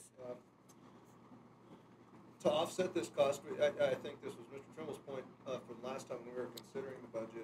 Where do you see the efficiencies offset? Just from a purely business perspective, I would imagine it would be maybe in labor or salaries of some of these folks or something. But you expect, if it's creating so many efficiencies, to see that offset in another category with regard to expense. Where do you typically see that? Sure. So what we've seen is in the reduction of supplies and the reduction of labor of the individuals actually being out there longer. Gas for the vehicles, because right now they don't have the luxury, as Gabe will demonstrate. The application has a GPS tracker on it, and so that you can move within a neighborhood or an area of the county and then resort the accounts that you're working, so you don't have to go to the next account that you just finished working in order to continue to be efficient. So it automatically routes the appraiser to the subject property. So you'll see what they've been seeing is a reduction on some of those additional costs for running their vehicles and the wear and tear of them. So they're now more strategic. Yeah, it sounds good, but have you, I don't think, you correct me if I'm wrong, Stone, but I don't think we did any analysis to try and quantify that, and those sound good. Did you all, or in your sales pitches, do you try to quantify that for us? So all we have is the analysis that Travis had conducted. They were able to cost justify where it took them two years before they started seeing a return in the time savings of all their staff and the supplies and everything adding up to that. Now, we ourselves are in the process of performing some analysis to find out, how long is it currently taking you now? And one of the things that I was visiting with Dave on earlier is to be able to gain some analysis of how long it's taking them right now, and then to be able to show you, maybe come back within a certain timeline and be able to give you some of that tangible evidence of, this is what we were doing before, this is how long it was taking us to work these accounts, and this is what we're seeing as a result. All I can share with you is the close personal relationships that I have with these chief appraisers who are being tasked like every other appraisal district to do the job that they're supposed to do and not getting the additional funding to hire more people. What they've told me is that this technology has fended off any additional new hires that they've needed to make because they were able to leverage the technology. They've been able to do more. In terms of any more detailed analysis information, I don't have any of that. Excuse me. Excuse me? Go ahead. I'm sorry. Gatebird. I think to go back to your point as well, we did have, Travis County did do an IAAO presentation, I believe it was 2 years ago, where they had done that analysis going into their supplies, toner cartridges, paper, gas, etc. And by shrinking their field cycle, they're saving, for specifically Travis County, they save about $500,000 a year is what they're doing every single year. So it was about $250,000 the first year. Then the second year, they hit up to $500,000. What they've seen consistently now is it's about that $500,000 mark a year is what Travis Central is seeing as a difference. So can I ask why then in our budget we did not see any decreases in salaries or otherwise? Well, because we don't know what's going to happen yet. I mean, and just like Gabe said, Travis didn't see all those savings in the first year. There's a learning curve, and there's an implementation curve. We're getting a late start this year. We've already started field work for 2019. The appraisals are already out in the field. So our hope is to implement this as quickly as possible and get it into the appraiser's hands as quickly as possible. But we're going to have a partial year this year doing it the old way. Then we're going to have the learning curve this year. So it'll probably be 2 years before we start seeing the effects hit the budget of what we're able to save significantly on this technology. I'd say that's a good sales pitch if you agree to it, but just from a purely business perspective, if I couldn't quantify the savings associated with any product, there's no way that I would be interested in moving forward. And I know we're saying, in theory, even I agree, in theory, there's got to be savings here, but just the lack of being able to quantify that and actually determine what is it. Is this going to be in 1 year? Are we going to recover all of our costs? Is it going to take 25 years to cover our costs? How do we identify that? It's hard for me to have it. I don't think it'll take. Yeah, no, I know. Yeah. I'm just exaggerating. I mean, one of the savings is not necessarily money off the budget, but future expenditures, like Manny pointed out. El Paso County grows by about 5,000 parcels every year. Well, we haven't changed the number of appraisers that we've had for several years, and if we get this kind of technology and it increases the efficiency of the available appraisers, we're not going to have to increase the number of appraisers that we have because our staff will be able to continue to handle the increase in the number of properties with the existing staff. Now, remember, staff is the largest cost for the appraisal district. And every appraiser has to go through extensive state training over 5 years to get to be an RPA. So each staff member is a significant cost for the appraisal district to get them trained to be able to do the job and just paying their salary. So anything that we can do to get the personnel costs down, to me, is a benefit to the organization, and that's what this looks like it's gonna give to us. Now, another thing that I want to bring up is, as an example, electronic protests where people can file online protests. When that started out, when appraisal districts started kicking the ball around, hey, you know, it'd be cool if we let people go online and file protests. So some of the bigger appraisal districts started implementing it, and our vendor implemented it in PAX, so we had all that. Well, after enough appraisal districts got it, the state came in and the legislature made it mandatory for at least metro districts to have electronic filing of protests, which didn't cause us a problem because we were already doing it. We were proactive. There's talk about the state checking for electronic field devices and maps.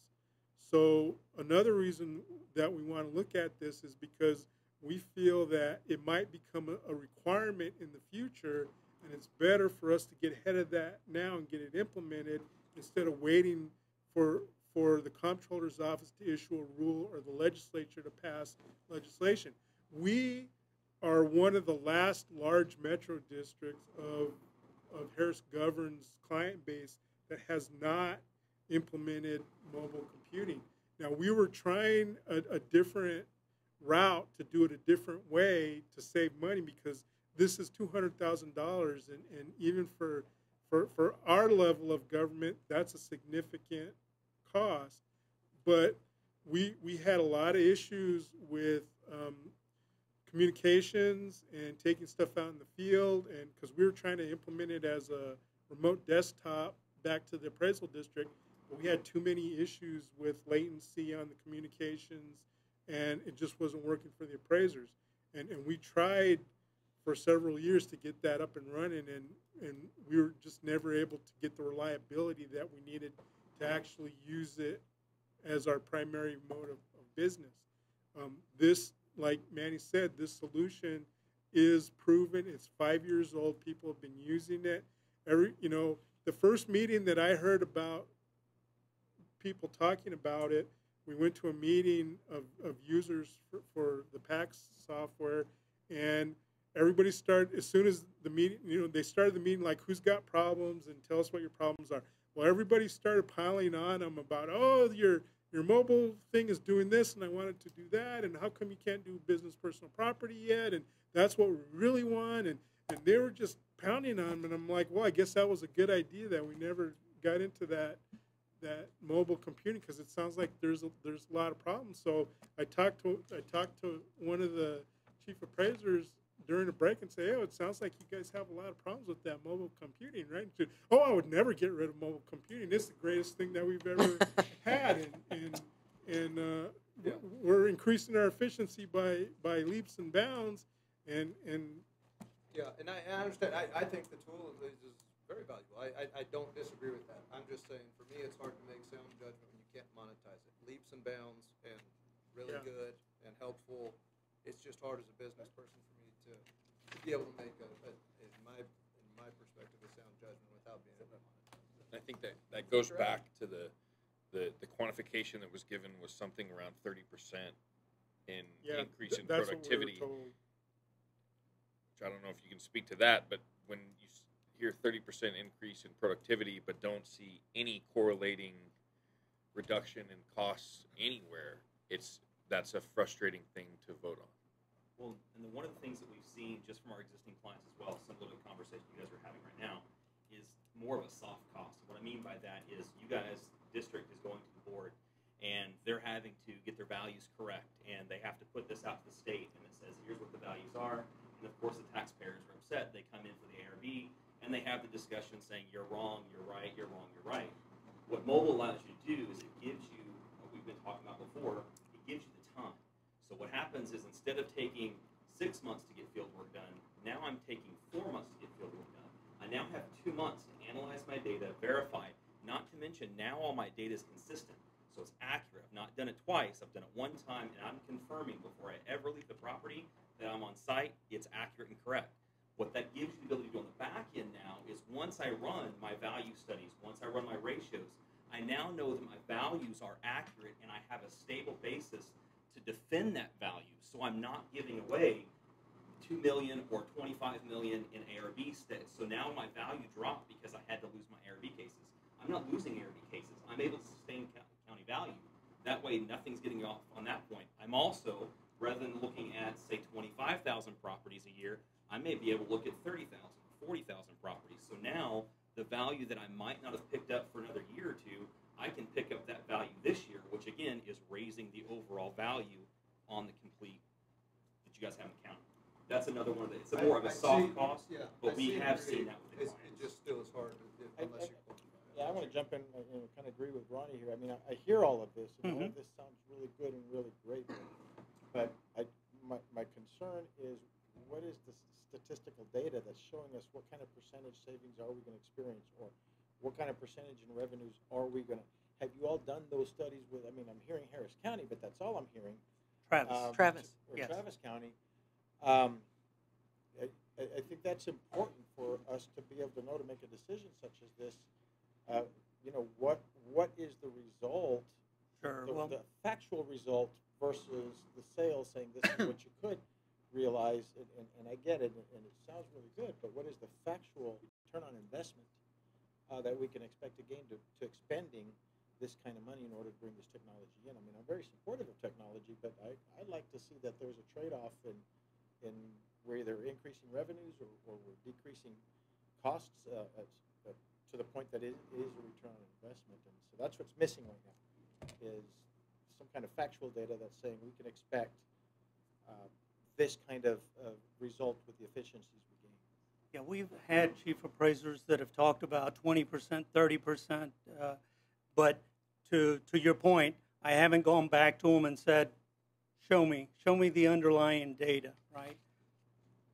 They obviously have done some level of analysis, because you know, you can't run a district, especially a district this size, and not understand the true costs that are associated with, you know. But that's one thing that we're starting to do now. We're beginning to mine the data of the current customers that are using our technology.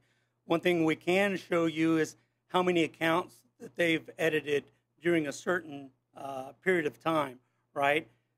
In comparison to maybe other districts where they haven't been editing or they haven't finished their field work during that same period of time, you know. Now, in terms of all of the costs associated with that and how that related into their overall return on investment, I think until we're able to get all that data, we'll be able to provide you some more evidence of that. Right now, it's merely hearsay, right?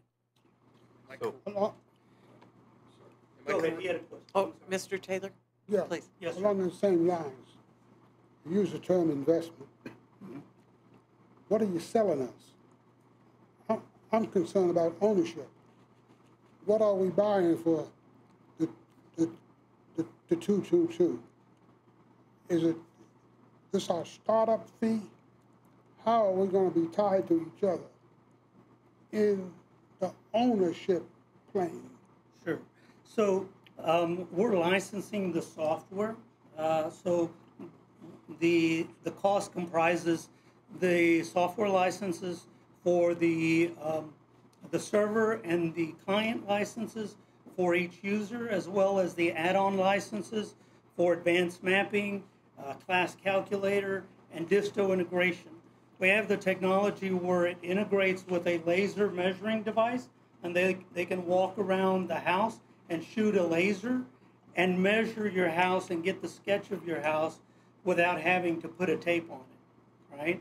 So then there is a recurring maintenance cost, so that is a one-time cost that also includes the initial implementation and training to make sure that your staff know how to use this technology, because I'd be lying to you if I told you that we had some districts that initially rolled it out only to find out that it wasn't working for them, right? But what we found out was it wasn't so much that it wasn't working for them. What we found out was that the appraisers weren't willing to use the technology and work the technology. When given an opportunity, an appraiser is going to go back to what they know and what they've been accustomed to doing it. We're creatures of habit, right? And so one of the things that we had to do is we had to go back and educate the appraisers and say, look, you've told me that by using our technology that you're working fewer accounts. you're only looking at a a day account activity, right?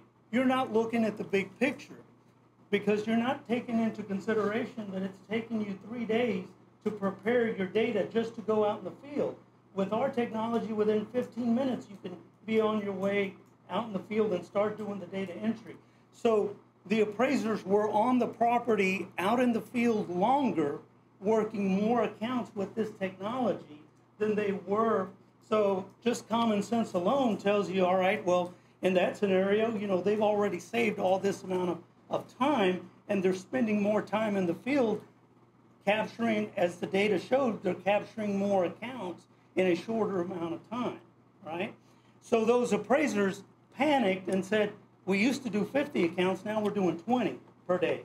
And what we're saying is, yeah, but at the end of that week, you're there for 5 days. You used to be there for just 2 days doing data field work, okay? And so as soon as those appraisal districts, the management team realized that their appraisers were basically pushing back because, you know, all they'd known was the appraisal card, and we were able to show them that they would actually be working more accounts. They came back and said, you know what, yeah, let's go ahead and give it another try and let's make sure. And after that, I've got appraisal districts like Webb Appraisal District who lives and swears by this technology, right? And he's a chief appraiser that gets scrutinized by his board of directors like every other board or chief appraiser does. You know, you have to be able to show results. Your appraisal staff can't come back and snowball you. You know, even when we introduced our first mobile technology back in 2004, I had appraisal districts. We sold over 155 of these devices. They were the Fujitsu tablet, right? Where we would assign the data to the device. They'd go out and do the field work. Well, I'd have appraisers that say, that didn't work for me. You know, I wasn't efficient. No, it was because you didn't work with the technology. And what ended up happening is we had some individuals who took it and said, yeah, I'll use it. They ran circles around the other appraisers. They were more efficient. They performed more work, you know, than the appraiser that's using pencil and paper. So I can't quantify that, you know. If I remember correctly, it's around $50,000 recurring yearly following the initial implementation. Is that correct? The new cost that we have is just for the software. It's $65,000 a year recurring. 65. Now we're also we're going to buy iPads, but we're going to lease them for 2 years, and that's going to be a cost of $14,300 a year for the lease.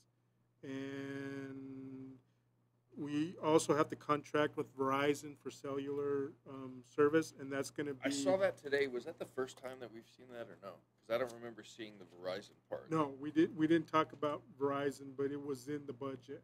But we didn't emphasize it.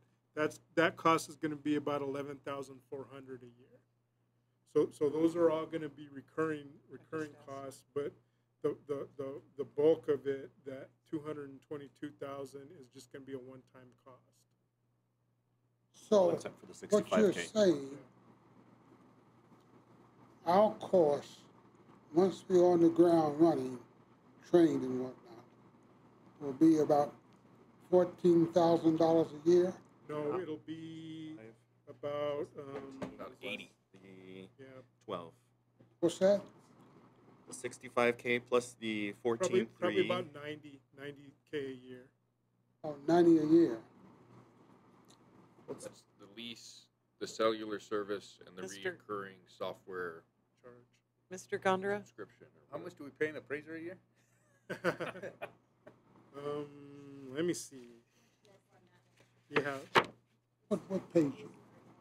What page are you on? I'm just basically saying that because, like you said, we're growing every year. Yeah.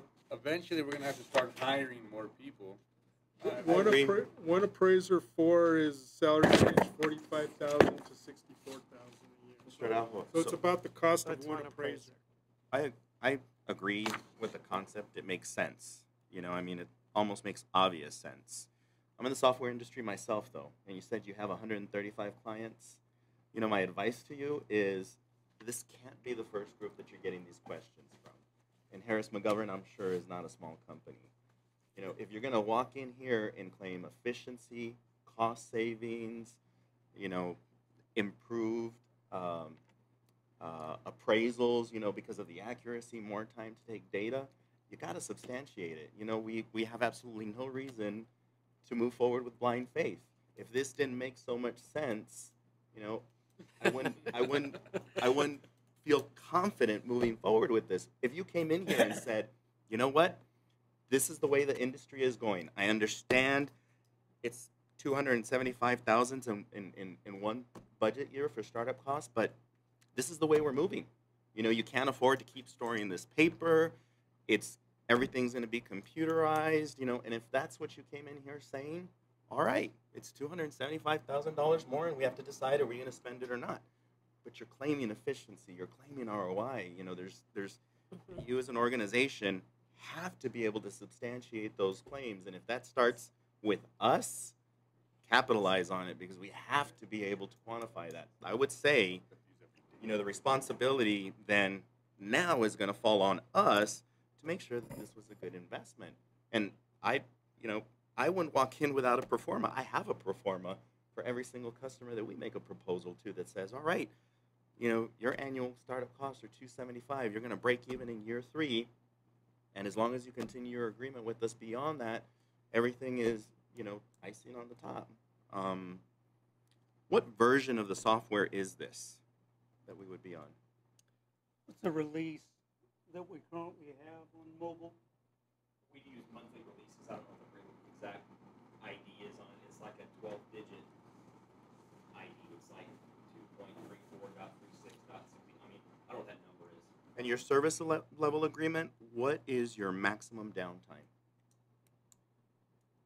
In other words, it does no good for appraisers to have this if your server goes down. Well, it's a local server. Okay, so who supports it? We do? Yeah, yeah. And if the application goes down, who's going to fix it? So if we support the server, then what was the part of the presentation about the Amazon cloud? Well, it stores data in the cloud, but it doesn't run in the cloud. So it's running off a localized server. Running off a local server. And the storage is cloud-based. It's in the cloud. It's temporary. It moves up there for quality control measures, and then it makes its way back into the server. Mr. Stone, did we talk to any other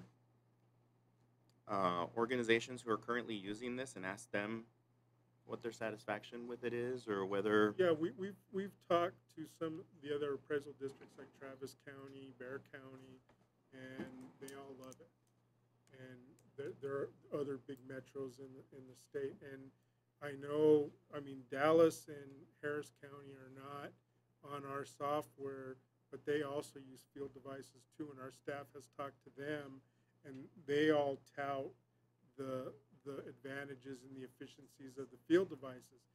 Nobody has done any kind of hard number study on ROI or measure, you know, real measured the efficiency of the process. And I think that's probably due more to the nature of appraisal districts than anything else, because we're not technology companies, we're appraisal companies, and we're worried about the appraisal, and we have tight deadlines, and we're worried about getting our values out. And we don't have a lot of excess personnel that have the time to go in and do major ROI studies. And it's not just us, but it's statewide. I agree with you. Yeah, I totally agree with you. And that's why that responsibility then, in this instance, falls on the vendor. Well, I mean, the vendor's only as good as the data that he can get from the customers. And they've talked to us. That was the first thing out of Manny's mouth when he saw me today was, my boss wants me to get you guys to commit to giving us some data on the efficiencies of One the question, Mr. product. Stone. The 25 disto laser measuring devices, what's the lifetime of those? I mean, are we looking at having to buy those every 2 years, every 5 years? I haven't investigated the lifetime of them, because these are the ones that are recommended. We can talk to the manufacturer and see if there's any idea of how long they last, but I think they've got a 2-year warranty, but they'll probably last longer than 2 years. What about compatibility with these devices? I mean, because, so is that part of our agreement with Harris McGovern? I've got an iPod that's probably, I don't know, maybe 4 years old, but I can't use it anymore. Right. Because the operating system can no longer be updated and all the apps that run on it. That's why we're only doing a 2-year lease on the iPads. Plus, we've got Apple Care for 2 years in case something happens to them. They're covered. I guess my question was more for Harris McGovern. How do you all manage your compatibility with the Apple iOS and or whatever functionality these disto laser devices are using as well? How do you ensure that? Is that part of your agreement with us? That part of maintenance, yes. And then, what if at some point, say either in 2 years, 10 years, 20 years, whatever it is, we decide to move away from your application? How do we get our data? Do we have access to that? Is the agreement commitment that you would dump that over to us? The data's all local. The only purpose of the cloud is when the appraisers go out in the field, the device will connect to the cloud to get any data that they need. So if they have when you take the device out in the field, you download all the data in it, and then the data is also uploaded into the cloud. When they go out in the field and do data collection, when they have connectivity to the cloud, they will update the data in the cloud continuously in real time. Yeah, I understand all that, Mr. Stone. I think some of the things sometimes that we don't think about, I've got 2 different scenarios. Number one, customer has been told that they will have access to the data. And yeah, absolutely, the data's there as it's sitting on their server. They've got no way to be able to retrieve that data and make sense. They have access to it, absolutely they do. They can't make sense of it. Nobody gets downloaded back to our servers 5 times a day. Yeah, understood, understood. And maybe that's not even an answer. It's something for you to be sure that because nobody is going to have more of a headache with this than you will. The second scenario that I encountered is, yeah, they gave a download, but it's 65 gig in a zip file. All right, there's not a machine that they own that can open that 65 gig file. They just can't. So, second scenario where, yeah, the commitment was met, they gave, you have to think about the scenario in which some of these things happen. A contract is terminating, and probably both parties aren't happy at that particular time, and so, they're not the most accommodating either. And so if it's not the agreement and it's clearly understood what that means, I mean, again, yeah, they had access to the data and they gave it to them and they gave it to them in their entirety, but now they got to figure out how they're going to open up or unzip a 65 gig file. If it's zipped at 65 gig, you can imagine how big it is. So just things for you to think about, and make sure maybe in the agreement that these things are covered. The regular residence of the data is not in the cloud. It's on our servers like it's always been. And all we're doing is temporarily loading subsets of the data from our servers to the cloud for accessibility by the appraisers only on what accounts they're taking out into the field to be checked. So our data is not hostage so it's just the in front the end? cloud at any time. It's just like an intermediary thing. And if for some reason something happens, we would lose at most 1 day's worth of data. So it's just the front end, and you build an interface to the existing system. Yes. Okay, that makes more sense. All right. Why didn't you just say that? Just kidding. No, I'm glad. You know what? Okay, that's even better. Those were awesome questions, Mr. Nahar. Thank you very much. You also mentioned, I wanted to answer the life cycle of these Apple devices. Typically, Apple introduces one every 18 months, so to speak, right? So what we do is we try to educate our customers to let them know because, sometimes it's Apple that won't support any of the older devices. We can't sit there and continue to support a piece of equipment that Apple won't even support, right? So we stay current with the application. Before a customer loads a new release of the OS, we tell them not to until we have validated, run it through our quality control testing, make sure that everything is solid, and then we go ahead and inform all of our customer base that they can come and we're only planning on a 2-year life cycle on the iPads. On the distos, I'm hoping for 5 years, but we'll have to see how they hold up, because they're not like iPhones or iPads or something where Apple's continuously uploading them. These are devices that aren't just used by appraisal districts; they're used by engineering companies and everything else. So I think they're going to have a longer life cycle, but we'll have to see how long they last. But they're not the actual measuring devices themselves are only going to be about $17,000 for 25 of them. So they're not super expensive, but of course we don't want to just, we don't want to be frivolous with the taxpayers' money, but I think we'll get some good use out of them before they have to be replaced. Just for action, right? Motion to approve.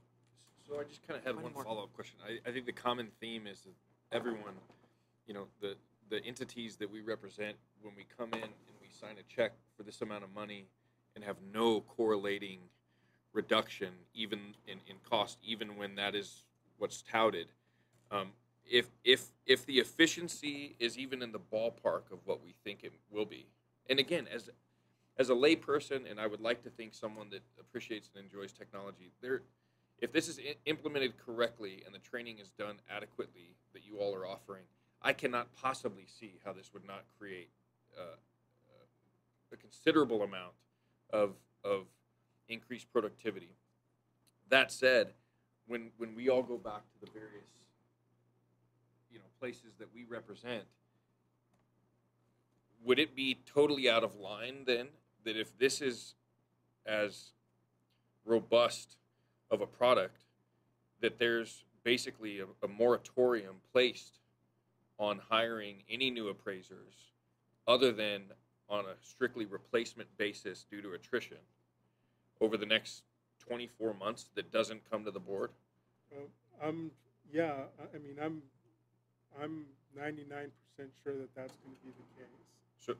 So I would, at least to know that okay, then we're not going to hire any more appraisers, again, other than strictly replacing someone that left due to attrition, retirement, taking a job someplace else, resign, whatever. Because at least that is the first tangible step to know that we're not going to spend any more money on the human capital that we say we're making more efficient with this product. Is that something that you would be comfortable? Yeah, I would be very comfortable with that. I'd like to ask legal on that one, please. I'm real uncomfortable with the board giving directly staffing of the organization. I think that falls outside the.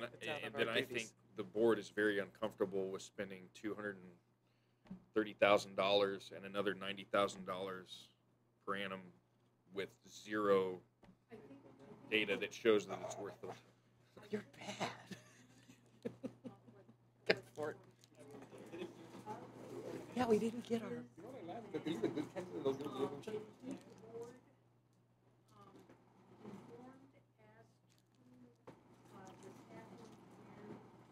Yes.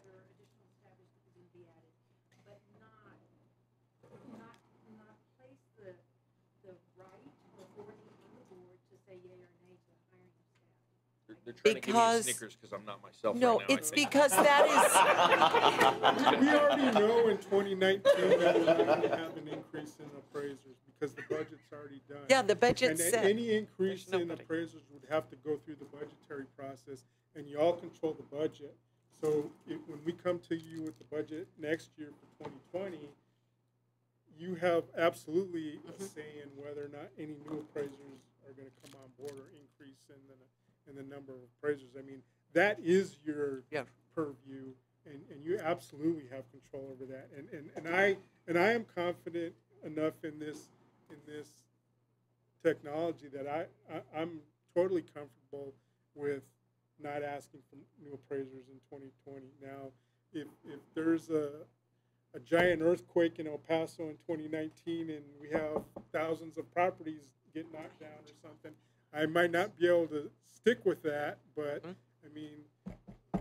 like you said, but I'm pretty confident with our normal. And I think my question is more of a conversation piece than it is that I actually want to take a vote on this, because again, we are pledging a considerable amount of money with zero tangible evidence that shows that it's worth it, even though I'm totally in. And that's just like, it's the weirdest thing. It's like you can't show me anything, but I definitely think it's a great idea. Mr. So Trimble, what if go ahead. if instead we, I mean, I understand what the objective is. It's like, hey, it's a huge investment. What do we get, and how do we measure success? Well, I think so we're maybe prepared. The commitment is, that On our end, we're prepared to do an analysis, right, and show you the return on investment using you guys as the case, and come back to the board and say, look, this is what we have uncovered.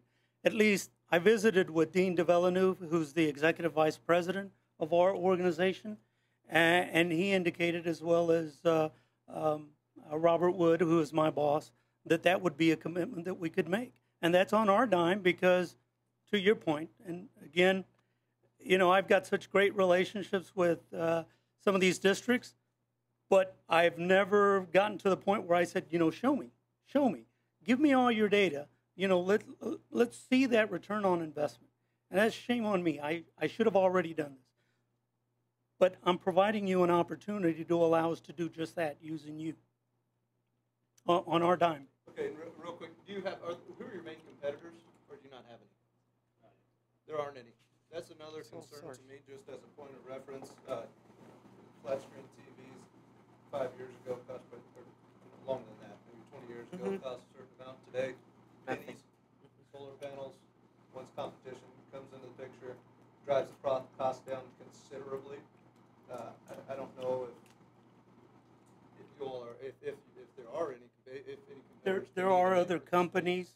There are other companies that are extending their application where they're providing mobile solution, but it isn't such that you could take theirs and retrofit it to communicate with our system. The problem with the CAMA market, and in my 25 years of experience with appraisal districts, is that the markets are too small. Even Texas itself, we have 254 appraisal districts. Well, not all 254 appraisal districts use the same software. And True Automation has one of the large, Harris Government, falling back on the old name, they have 135 clients in Texas. Well, that's like one of the biggest client bases I've ever seen in the state of Texas. That's only 135 clients. That's not a lot on a large scale, or even compared nationally. And the reason is because there's you would think that appraisal would be pretty cut and dried and the same everywhere in the country, but it's not. And there's a lot of jurisdictional exceptions, and there's a lot of exceptions due to assessment practices over and above appraisal that still affect us. And the problem that you have is the market is just small, and it's hard to get a company that can come in and it's worthwhile for them to develop software for this small of a market, because how many copies am I going to be able to sell? True Automation was able to sell 135, but who knows what else other people are going to. And even True Automation, they expanded into Washington State.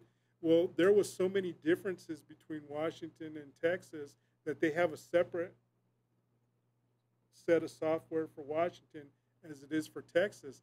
And there's lots of stuff that people in Texas were saying, how come we can't get what you did in Washington? And because the software is so different.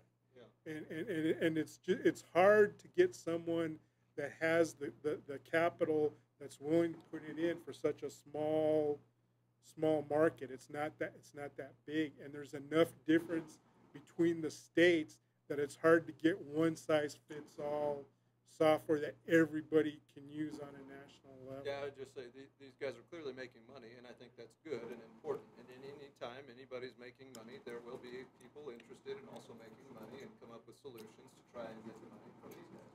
So my point is just that with no competition, I have no is reasonable or a complete sham. I don't know. Again, it's just a judgment call, I think, on our side. But if we have no correlating data on that, and it's just hard for me to, just on the number side, to wrap on that around. Mr. Taylor, did you have a question? Yes. Yes, sir. I got my costs answered and whatnot, but I had another question. Kind of shut me down, but you did mention this portion. You said you're going to put a moratorium on hiring appraisers. That's in the minutes, right? No, it was simply a I brought about the suggestion. idea to try and Just lead the a conversation to hopefully at least a public, pretty succinct commitment from you that you really do not think that you're going to come to us in 12 or 18 or even 24 months looking to add another appraiser. Yeah. And I basically just wanted that to be on the record, that so that we could reference back. If that's not the case, then we have a problem. I want that, but I also want on the record the disposition of our current appraisers. I think that's very important. Okay. Were there So any other? it's on the record. Yes, sir. I just have one Yes, more sir. question. I'm sorry. The 65K, is that a variable fee based on, you know, the size of our property values? It's partially variable. There's an 8-cent per parcel charge for the cloud storage. So depending, that number is based on our current size of our database, and we typically add about 5,000 new parcels every year. So that'll, sorry, I'm not good at doing math in my head, but It's it's like like 8 $2. cents by 5,000, probably And increase. so that's basically just for redundancy. I mean, It's more for communications. They're using it as an intermediate step so that they don't commit the changes to the database until it's gone through a quality control procedure. Once it goes through the quality control procedure, then they load from the cloud down into the actual database, and that's when the changes really become in effect. So the cloud is basically like a holding area to hold the quality control has So, stamped yeah. and then the change is made. Yeah, and it's also used in downloading the data to the appraisers if they need it. Then if they're out in the field and they need something that they didn't load up on their device before they left, then it'll come down from the cloud. The other piece of that to add to that is also security as well. So keeping it in a secondary location like the Amazon cloud, we're not having 25 field devices out and about in the middle of the public that's trying to hit the network inside of your county and trying to hit data that way. It's keeping all that completely separated out from the rest of the county. Any other questions? Motion to approve? Second. Mr. Nahara has made a motion to approve. Mr. Trimble has made the second. All in favor? Aye. Aye. Just a point of order, we just discussed both 7 and 8. Oh, then let's, yeah, we Motion did. is Thank on you. item 8. Exactly. So let's go back. Thank you, Mr. Velarde. So that was our demonstration, and we'll move to agenda item 8, discussion and possible action regarding the mobile computing. Mr. Nahara has made the motion to accept it. Mr. Trimble has made the second. All in favor? Aye. Aye. All right. Opposed? I got another point. Okay. I said that the minutes should contain mention of the disposition of our current appraisers, Do you have that in the minutes? but there's no mention of the disposition. Well, They will we're not be. planning to reduce staff at this time. For one thing, we want to see how it works out for us. And as Mr. Araujo pointed out, the savings is not really supposed to come from reduction of staff, but increasing the productivity of existing staff and preventing future increases in staffing levels, or limiting increases in staffing levels. Good. That's good enough. Okay. One thing I would Okay. like to point out to the board. Yes, sir. Thank you for approving it. I had an item in here about the business personal property. Wait, say that again? On the business personal property module. That's not actually functioning yet, so we are not going to purchase that at this time. We'll probably come back to the board in early 2019 once they get it operational, and then we'll revisit that at that point. So all we're asking for now is the actual PAX Mobile, the Verizon network, the iPads, and the laser measuring devices, just to clarify. Everybody understand? Okay. Okay, we'll move on to the next agenda item. It's number 9, the Wardlaw Appraisal Group LC report. Board, I'm sorry, my mind went blank. It's okay. Hello, everyone. My name is Mallory Crane, and I am with Wardlaw Appraisal. Yeah. Peggy Wardlaw was going to come in and do the presentation, but she fell ill suddenly, so she's not able to make it. So Mallory's going to do the presentation. Please give her our best and hope Absolutely. she feels Thank better you. soon. Thank you, Mallory. Just to repeat, my name is Mallory Crane. I'm with Wardlaw Appraisal. We are the current contractor for some of the complex property appraisals, including commercial properties, utilities, and industrial property. Generally, every year we come in and just discuss what we've done this year. So I'd like to kind of just walk through how the 2018 tax year went for us, and then also just the services we provided throughout the year. So let's see if I can figure this out. Starting with the beginning of the process for us, which is the notices of appraised value. Streamlining the notice process was priority for EPCAD, but it was also priority for Wardlaw Appraisal. The timeline there, you can see we sent about 10% of our notice values to EPCAD on April 9th. We sent an additional 47% of our notice values to EPCAD on April 30th, and then we sent the remaining values to EPCAD on May 11th. I'd like to point out that our deadline that we had set at the beginning of the year with the Central Appraisal District for notice values to come to them was May 21st, I believe. So we came in about 10 days earlier than we had been expected to, which if in appraisal practices, 10 days is a lot of time.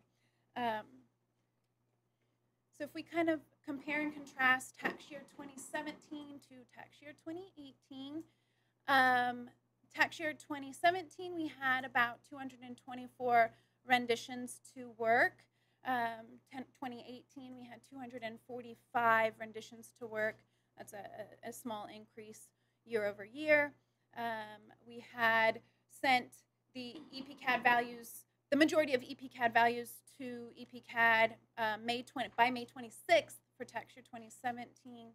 And as you can see, we already discussed, we sent the majority by May 11. And then our certified values in tax year 2017 were $3.3 billion. That's just on the properties that we appraised for EPCAD. And in 2018 was about $3.6 billion, which is about an 8% increase in market value certified. So just in general, Wardlaw works all account values using the most up-to-date appraisal methodology. I can say for certainty that we've done that. I've personally looked at all 250-some accounts myself. So Wardlaw personnel perform on-site inspections of all properties annually or biannually. It depends on the type of property. We also utilize iPads to take all of our notes. We take video and audio recordings during inspections, which help us later in the appraisal process to make sure that our appraisals are as accurate as possible. One thing that Wardlaw specializes in, and I think we can attest is above and beyond other appraisal firms, is our customer service. We strive to exceed all expectations. We have very quick response time to all requests, not just from EPCAD personnel, but from taxpayers as well. When we receive a protest from a taxpayer, we always do our very best to discuss that protest with the taxpayer, find out what their issues are, do our best to try to resolve them where it's possible before the ARB hearings. And we always try to exceed the requirements of our contract. We consider the taxpayers of El Paso County to be our most important customers. All taxpayers are treated politely and respectfully when they call in our office. They get a real person who answers the phone. That individual can help them. It's not just a simple pass on to somebody's voicemail and maybe you'll get a response 3 months later. They speak to an individual and they talk about their problems, and then that they are then helped however is possible. We always answer them immediately. It's funny because we're trained to answer the phone on the first ring, which is funny because there's so many people picking it up. Sometimes you get it can't even get it on the half ring. Like, well, okay, I'll wait for the next one. But anyway, when we receive a protest, like I said earlier, we always contact the taxpayer and discuss their issue, the taxpayer or their representative, and we do our very best to resolve those issues before an ARB hearing. In 2018, there were 392 accounts, not taxpayers, but accounts protested, and only 5 went before the ARB. And then the total value change from notice to certified was less than 3%. So I'd consider that very, very good, pretty awesome. I think that shows that our notice values are pretty darn accurate before they go out, is what I think that demonstrates. This is kind of an overview of certified values by by ISD. The far column on the right is the 2018 values. I'm not sure what happened to the spacing there, but as you can see, from 2017 to 2018, every county or ISD increased in certified market value, and so the overall county value also increased. You can see it down there at the bottom. 2017, it looks like it was about 3.3, and like we already talked about, 2018 is about 3.5.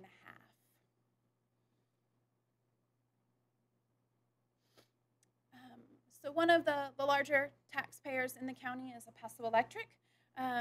We were able to get a signed settlement and waiver. It's just an agreement to market value with an increase of over $36 million. We worked really closely with El Paso Electric and EPCAD to try to streamline the accounts. They were somewhat disorganized in the past, and we worked very diligently to organize the accounts so that we could separate the transmission from the generation accounts. In the appraisal of a company like an electric company, you appraise the transmission differently than you appraise the generation. And so we worked pretty tirelessly to get those two separated. That way we could have the most accurate appraisal for both transmission and generation as possible. And that way we could allocate the value to each of those accounts. Western Refining, which is Endeavor, is the other larger taxpayer in the county. They signed a settlement and waiver and agreement to market value on the refinery and all the land accounts associated. That value that they agreed to was about an 8.5% increase in market value from prior year. So that's kind of an overview,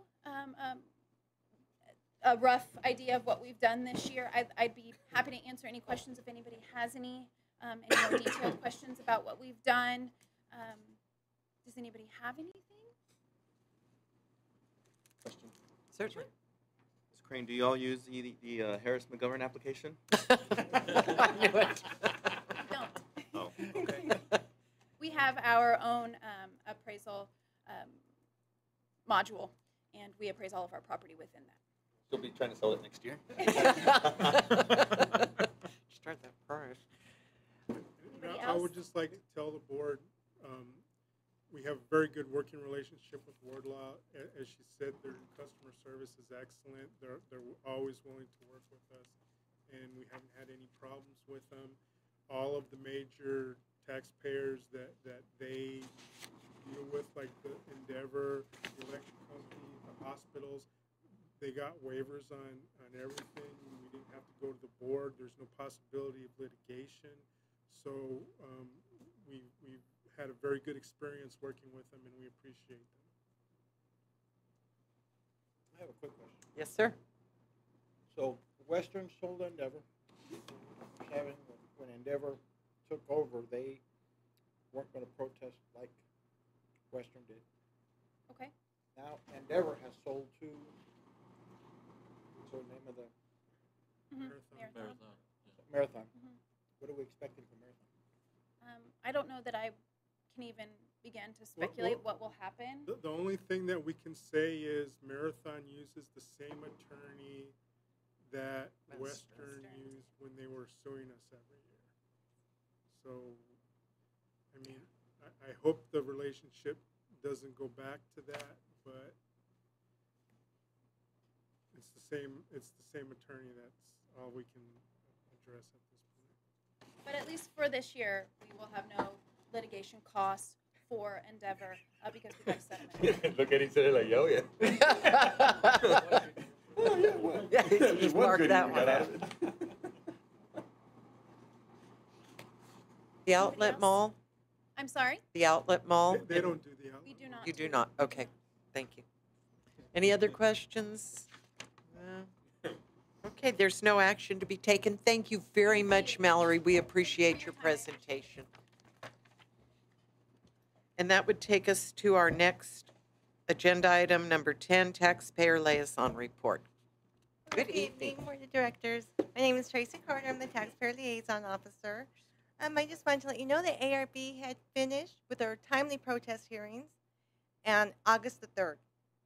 And that was sooner than the previous years, but granted that they did start sooner this year.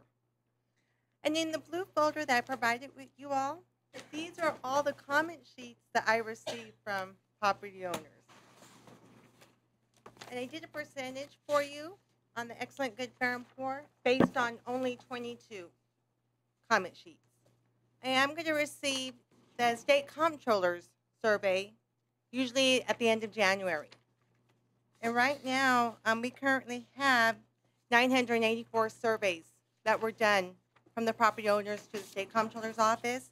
The previous years, in 2017, we only received 379 surveys. 2016, we only got 280 surveys. In 2015, we got 560. And that's definitely probably because it was a reappraisal year and there is a big increase from protests. And also, we're also going to start beginning I provided a timeline for our appointing ARB members with Judge Maria Salas Mendoza. So what we're going to do is we're going to start advertising. We have a press release coming out on August 19th on the papers. I'm going to get with the community organizations to advertise, letting everybody know that we are looking for appraisal review board members for 2019 tax year. And what we're going to do, we're going to have the deadline set at September 30th to receive applications. In October, the judge do the interviews with all the applicants, and hopefully have everything set up by November. So that way in the November's board of directors meeting, you all will be able to appoint a chairman and the secretary for the appraisal review board. I don't know if y'all have any questions for me. Thank you for your transparency. Thank you very much. In our last agenda item, number 11, will be the chief appraiser report. Mr. Stone, that'll be you tonight. Yes. Want a Snickers first? Love it. Ms. Kilgore was unavailable tonight because she's got a TAD committee meeting in Austin, and she's attending that. And so I'll go ahead and give a report for her. The first thing I'd like to say is the appraisal district is required to certify the values of the entities year at least 95% of the property value in the county. We certified a day early on the 24th at 96%. We met personally with the finance departments in the city of El Paso, the county of El Paso, Canutillo ISD, Socorro ISD, Isleta ISD, El Paso ISD, and the community college to discuss with them possible litigation that might come up in the upcoming year. So we were trying to give them a heads up. Basically what happened was we had some tax agents that didn't really present a case to the ARB, and they got no changes, and they indicated to us that they were just planning to file suit on their properties. So we are anticipating an increase in litigation this year from that, and what effect that is going to have on the values, we don't know yet. Also, we're required to submit sales to the comptroller by August 1st, and we met that. That's already been accomplished and accepted by the comptroller's office. They use those sales when they do our property value study and checking up on us. As far as not only do we have the ARB customer surveys that the state requires, but we have our own internal customer surveys that we ask people to fill out when they're meeting with appraisers. And I'm proud to say on behalf of our staff that we had 97% of all surveys that we got were good or excellent. So we're kind of known in the county for having good customer service. And I've heard many times from many different people that they can't believe that we're a government entity and that our staff is very helpful and they're easy to work with, and we pride ourselves on that. And I know I'm sounding like I'm patting myself on the back, but it's not me, it's our staff. Our staff is really great, and we put a premium on customer service at the appraisal district. Some of the comments that we get were that the staff was polite, very knowledgeable, courteous, very nice, professional, patient, helpful in rescheduling. They did an excellent job in listening to concerns and educating people on the process. And as a first-time homeowner, I appreciate everyone who assisted. So I'd like to bring the board's attention to the fact that our staff is very customer service oriented and very helpful to the public. As far as protests go, we ended up with 27,784 protests. That's about 8,000 more than we had last year, but this year was a reappraisal year, and we did have a bigger than normal increase in residential property values. We had 18,339 protests on residential, 5,951 protests on commercial, and 3,494 protests on business personal property. Of the residential protests, 40% were settled informally with an appraiser, 34% were no-shows or withdrawn, and 26% went to the ARB. On commercial, 27% were settled informally with appraisers, 30% were no-shows or withdrawn, and 43% went to the ARB. On business personal property, 45% were settled informally with the appraisers, 38% were no-shows or withdrawals, and only 17% actually went to the ARB. We still have 457 protests in the system that haven't been resolved yet, either because they couldn't get to their appointments on time and they needed to reschedule, or I think there are a couple tax agents that didn't have time to finish all their accounts before the ARB recessed until the end of October. The ARB won't go back into session until the end of October after the tax bills go out for the year. So we typically see a flurry of protests after the bills go out because people look at their appraisal notice and they don't really pay too much attention, but people pay real close attention once they get the tax bill. And then people decide, oh, I should do something about this. And your options are kind of limited at that point, but we will see some late protests and motions to correct the role at that point. That's all I have. Do you have any questions that you'd like to ask me? Or no? Thank you very much. You've been on the hot seat all evening. You've done a great job. Get your Snicker bar. So that looks like the end of the meeting. To adjourn? Thank you, sir. And motion's adjourned. Thank you all.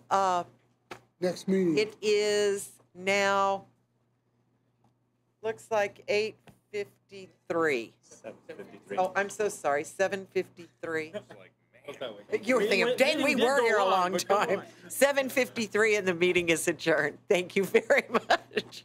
What's the next meeting?